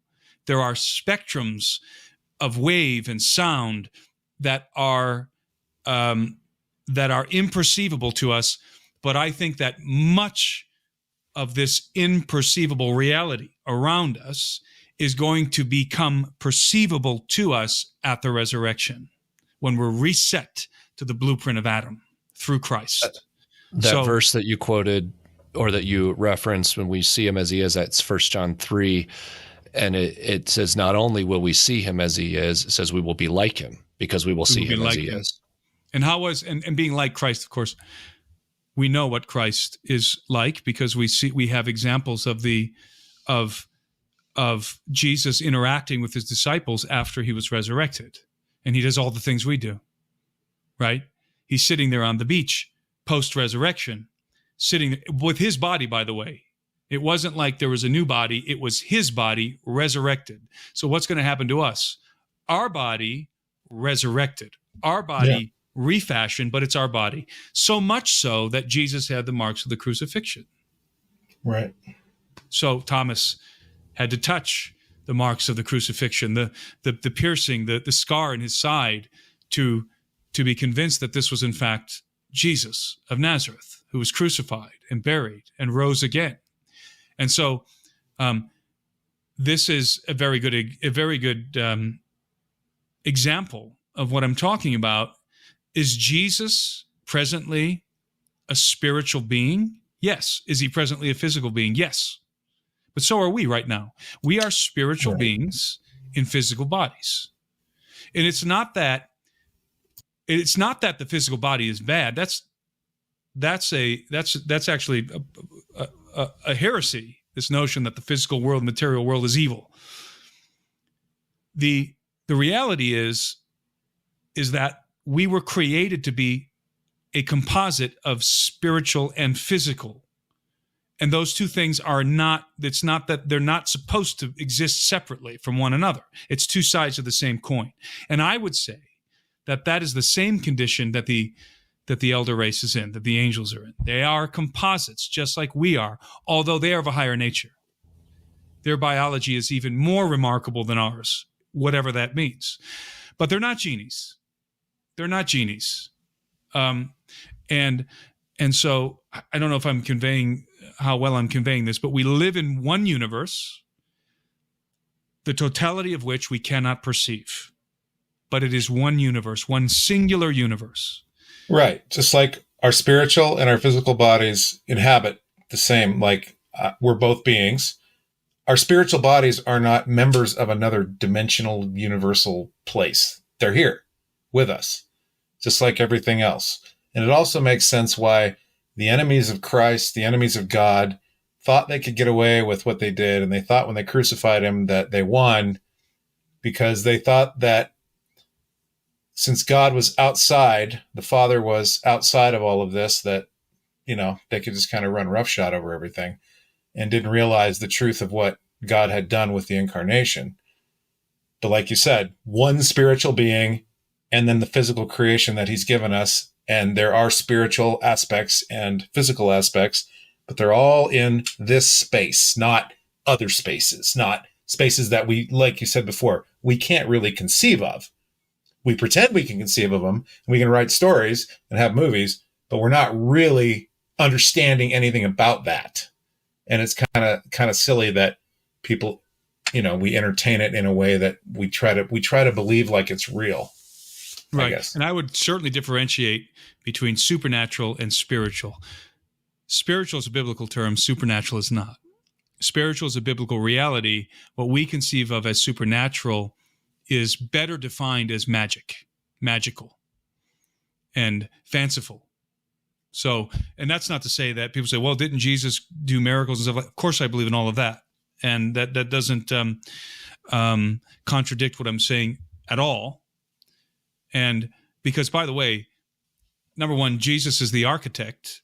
He's there building. He's wisdom in the book of Proverbs. He's there. He's in the beginning. He's the architect. He's working. Creation is being, the Father was pleased to create everything through him and by him and for him. That's the Christocentric perspective. And so, it is, one would expect, having this understanding of the Son of God, that he would be able to do things that we couldn't do, because it doesn't require magic, because he's what he's doing with the miracles is he's demonstrating the validity of who he is by the authority he has to interact with the creation that he has made, and that he can work in that creation in ways that those with lesser authority can't. But when they do that in his name, then they can, or they can do similar things. That's right.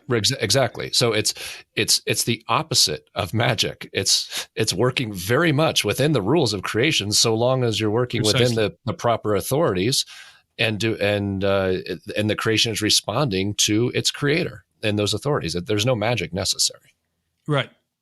And so I think that what a lot of people, this is going further down this path than I intended, but I think that what a lot of people conflate supernaturalism with superstition. And again, I think that we have many Christians tend to have a superstitious perspective that is the residue of the Dark Ages.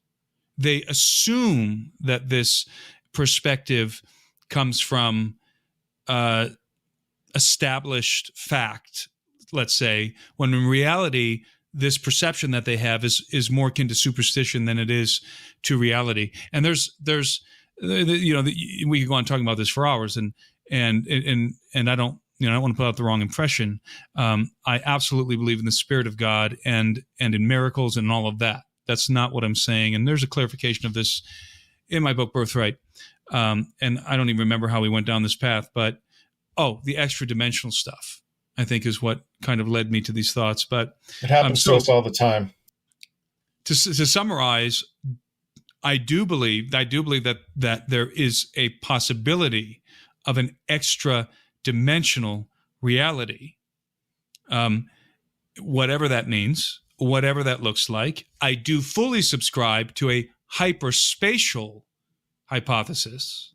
So I'm fully subscribed to the hyperspatial hypothesis. I'm open to an extra dimensional hypothesis. I reject the multiverse hypothesis and the alternative world or the alternative universe hypothesis. I reject those. We live in a singular universe, and everything in that universe is bound together by synergistic forces, whether seen or unseen. And I think that is the biblical view, by the way. And so this notion that there are other universes, I think is I think, for one thing, it's ridiculous. I don't believe that there's a lot of scientific validation for that. It's a realm of pure speculation, whereas the hyperspatial hypothesis is standing on pretty firm ground at this point. Well, and hyperspace is very simply is just saying that there's a way of moving about our reality that we don't understand yet. There are extra spatial dimensions built into the fabric of our universe. An extra dimensional world would be a world outside of our universe. Yeah. It's a layer of the same onion, not a different onion. Yeah, it's parallel universes. But there may be an extra dimensional being who has facets of their, let's say, biology are the product of existing in a higher dimensional plane within our universe. That would be an extra dimensional being, and it all gets conflated. It's all kind of conflated together. So I'm open to that. I'm open to that reality. But I'm not open to that being coming from a different universe. That makes sense. That's what I reject, both on biblical and scientific, for biblical and scientific reasons. And of course, there are lots of scientists, there are lots of astrophysicists, theoretical physicists who subscribe to the multiverse. So it's not like that's an unpopular theory. Frankly, I think it's absurd. And there are lots of scientists, lots of astrophysicists and theoretical physicists who think it's absurd, this notion of a multiverse. So it's important for people to start to parse those ideas in their minds. And it's very confusing because they're so similar, and the delineation between them is so intricate that it's easy to cross over. But be aware of that, everyone. Be aware of the fact that when we talk about interdimensional this or that, we're likely conflating theories. Well, and there's a lot of mixed definitions across the board. So I think that's a very helpful conversation because as we speak about these things, it's helpful for people to know what we're talking about, what we're not talking about, that when we talk about dimensional movement, we're not talking about separate or alternative realities. We're just talking about things we don't understand about the reality we live in. And the fact that we don't understand them or can't see them doesn't mean that they're not real, and doesn't mean that they belong to something foreign. It just means that or another universe, that they come from a different universe or an adjacent world. This is a very popular conception, I think, not just among Christians, but probably among religions of all stripes, that there is this adjacent world. There's a world that's adjacent to ours, a reality that's right next to ours, but we can't access it. There's like a veil. It's a common term that's used. The veil. There's a veil separating our reality from theirs, and that would be more akin to like a different universe. And it's right there. It's right on top of our universe. It's happening at the same time, but they're distinct universes that are sort of parallel. That to me is is very difficult. It's very difficult for me to conceive of that. Rather, and this will be the final thing I say on this, because it's such a confusing and complex subject, it takes a lot of talking through it, even to make sense of it in my own mind. Rather than that, the idea is, rather than there being like a veil separating my world from this world, rather I have cataracts, perceptual cataracts. It's not that it's a different world, it's just a different facet of my world that I can't see. To put it in biblical terms, we think the Bible talks frequently of heaven, earth, and under the earth. They're not three separate realities. They happen to be physically adjacent, but it also says that Christ is recognized as Lord of all of those, and he's not the king. It's not three different realities. It's a king of its one reality. We happen to be particularly native to one aspect of it, and from what we understand from Scripture, we should expect that we're going to have a much larger and more thorough understanding of that, and as we are shaped by Christ. And I know it's late and probably too late for this question, and this question can lead us perhaps into another conversation on another day. Let's do it. But here's a question for you guys to ponder. Where is the kingdom of heaven? And does it have locality? Can you get there? Could you physically traverse to there? If you had access to unlimited technology. Well, and you got rid of your cataracts. Okay. Could you get I mean, you would have to have the perceptual ability to see into the other extra dimensional real or physical dimensions of our reality, probably. I mean, obviously, we're going to ponder this because you just asked us to. So we're going to think about this. But And is this why Tim Alberino is in Montana? Just adding to the questions there. Hey, we used to. I'm in Montana because Montana, as far as I'm concerned, is the best state in America. But that's another discussion. But it is another discussion. The idea is we know there's eating and drinking in heaven. Is that extra dimensional eating and drinking, or is it just eating and drinking? No, it's just really good eating and drinking. If it's just eating and drinking, then I'm going to tell you, and then I'm going to suggest that you can get there. Yeah. If you had access to unlimited technology, you could get there. It's a place. It's inside of our universe. So a whole other rabbit trail is the whole near-death experiences. And I don't know if we've gone through, we interviewed John Burke. He wrote Imagine Heaven and Imagine the God of Heaven. And he talks like he's interviewed lots of people with NDEs, and they talk about experiencing extra dimensions. And, a big theme in that book is people are just grasping at the bounds of language, trying to describe things that are beyond what they can actually describe from their experience. But a common theme is that they describe extra dimensions. Well, they put it in this extra dimensional language because it's very hard to describe, but not everybody means the same thing. Because the other thing that they all describe is going from point to point. They say, I was here and I traveled at high speed over to here and I arrived somewhere. I mean, that's a very common thing. So it's the same thing as the regression therapy, the regression therapy for UFO abductees, right? They describe physical displacement from point A to point B, even if it's not under their own control or their power. It's like, oh, they floated me through the wall. Well, why did they have to float you through the wall? If they went to another, alternative parallel dimension, parallel universe, they could have just snapped, you're there. But that's not how anyone describes it. There's always this feeling of locomotion. Why bother putting you in a craft of transportation? Yeah, why do that? If there's nowhere specific to go. And people are using the extra dimensional language because of the conditioning from entertainment. So just because they're using that language doesn't mean that they know what the heck they're talking about.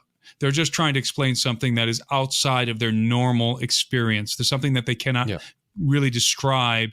And I love when people say, I had this experience and I was in a spiritual body. And I say, well, how'd you know? Were you in a spiritual body? Well, I was like, I wasn't in my body anymore. I said, okay, did you have hands? Well, yeah. Did you feel something? They're like, yeah, and I was in this beautiful place. I was like, how did you perceive this place? Well, I could feel this beautiful breeze, but so you had skin. Well, I mean, so you had eyes. Were you in a body, or were you just like sort of a wraith, like a wisp of wind? And what happens is if you continue this line of inquiry, what they describe is a body. What they describe is something exactly like this body, right? Very much so, yeah. And it's Well, like when the they're Witch of not Endor really describing something different. So one thing to always keep in mind with a lot of this stuff, whether it be UFO stuff or near-death experiences, is our brains are very powerful. We don't understand consciousness. Human perception is very easy to manipulate. And I don't mean this in the wrong way, but, you know, the easiest way to think about this is we read about all of these people in the Old Testament, all of these prophets who had these encounters.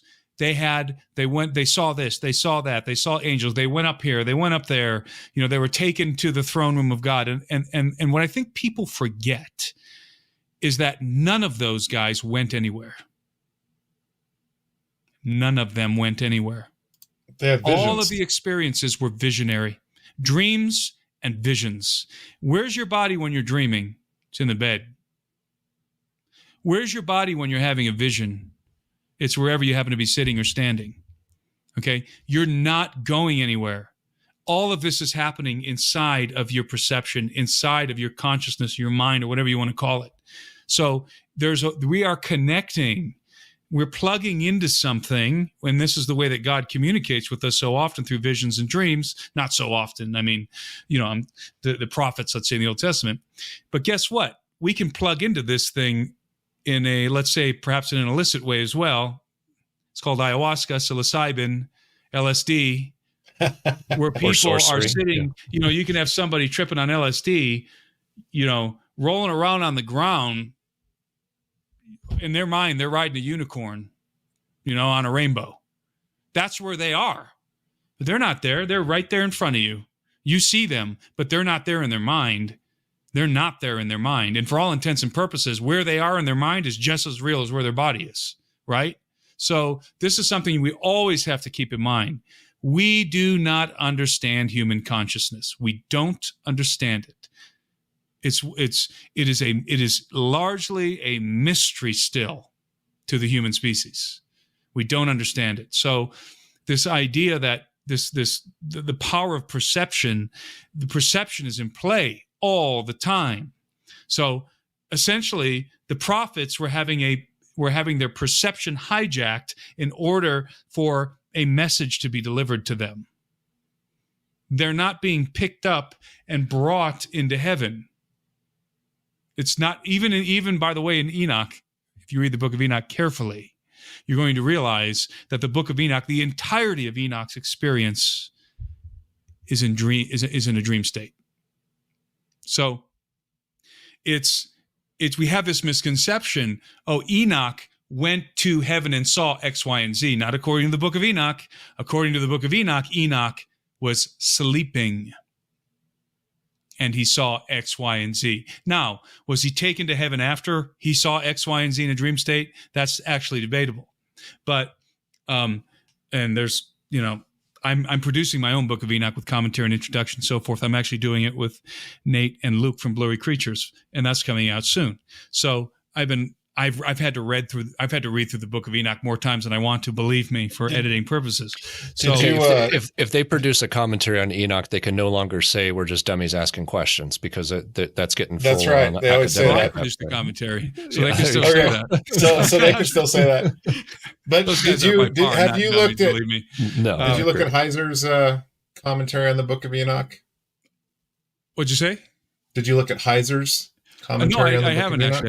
I've never actually read a commentary on the book of Enoch. So what he wrote was a little 2-volume companion to the book of Enoch that I just recently got a copy of. I had not known that he'd done it when he was alive, but so I'm interested to go through it and just kind of look through it and see what he says about the different passages. Yeah, I'm familiar with his general commentary on the book of Enoch and his lectures and so forth. I've just never actually read a volume on the book of Enoch or a commentary from Heiser, but I think I'm pretty familiar with a lot of his positions in regard to Enoch. So anyway, we could go on and on and on and on all night talking about the locality of the kingdom of heaven and consciousness and supernaturalism, but I suppose we have to stop at some point, right? Well, we have to at least take a bio break and come back to it. So this has been a fantastic conversation, and we really appreciate it. And I think this is there we go on screen. That's what it looks like. But it's like I said, it's literally 2 volumes. It's not 1 volume. So. Well, my Tim commentary Alberino, is not that exhaustive, I can assure you. I actually only offer commentary. By the way, this is an important point. I only offer commentary for the Book of the Watchers. Right. The Book of Enoch is separated into various sections. 3 books. Yeah. Those sections, by the way. Well, I'm even talking about First Enoch. First Enoch is divided into various sections. Those sections are not composed by the same author. That's apparent. And there are the first 2 sections, the Book of the Watchers and the Book of Parables, I consider to be more, let's say, to have more validity than the latter sections, especially when you get into the Book of the Heavenly Luminaries. Then you're getting into Merkaba mysticism there. So the Book of Enoch it's a very complex, somewhat convoluted manuscript. But I will say this.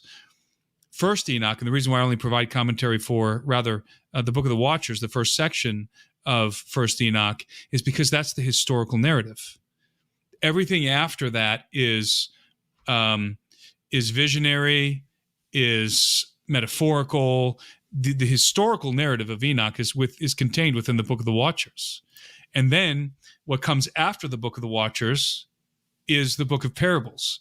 And the Book of Parables is largely its messianic content pertaining to Jesus of Nazareth. Well, you're on the same page with them because the first volume is a commentary on the Book of the Watchers, and the second volume is a commentary on the Parables, and that's it.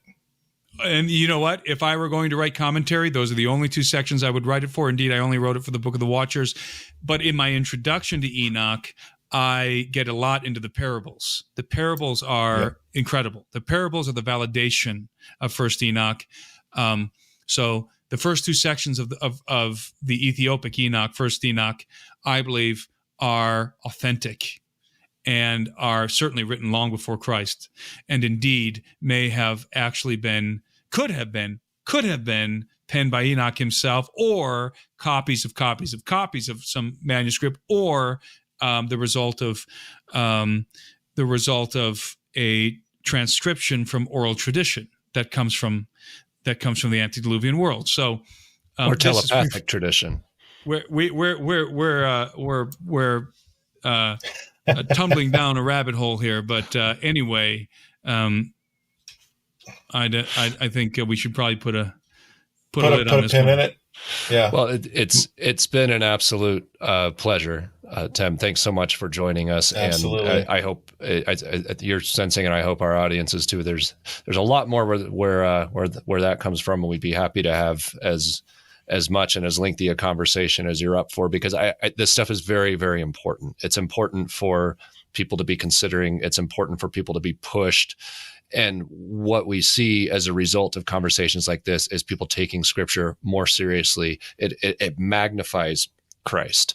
It turns people to the face of Christ and understanding who he is and understanding the necessity of salvation and the necessity of righteous living. And they open their New Testament, they look at the epistles and they go, oh, I think I understand what he's talking about now. I understand why these verses are in here. And we had some beautiful moments of just referencing the practicality of those things. So I thank you from the bottom of my heart for your obedience to the calling that God has put on your life and the work he's having you do.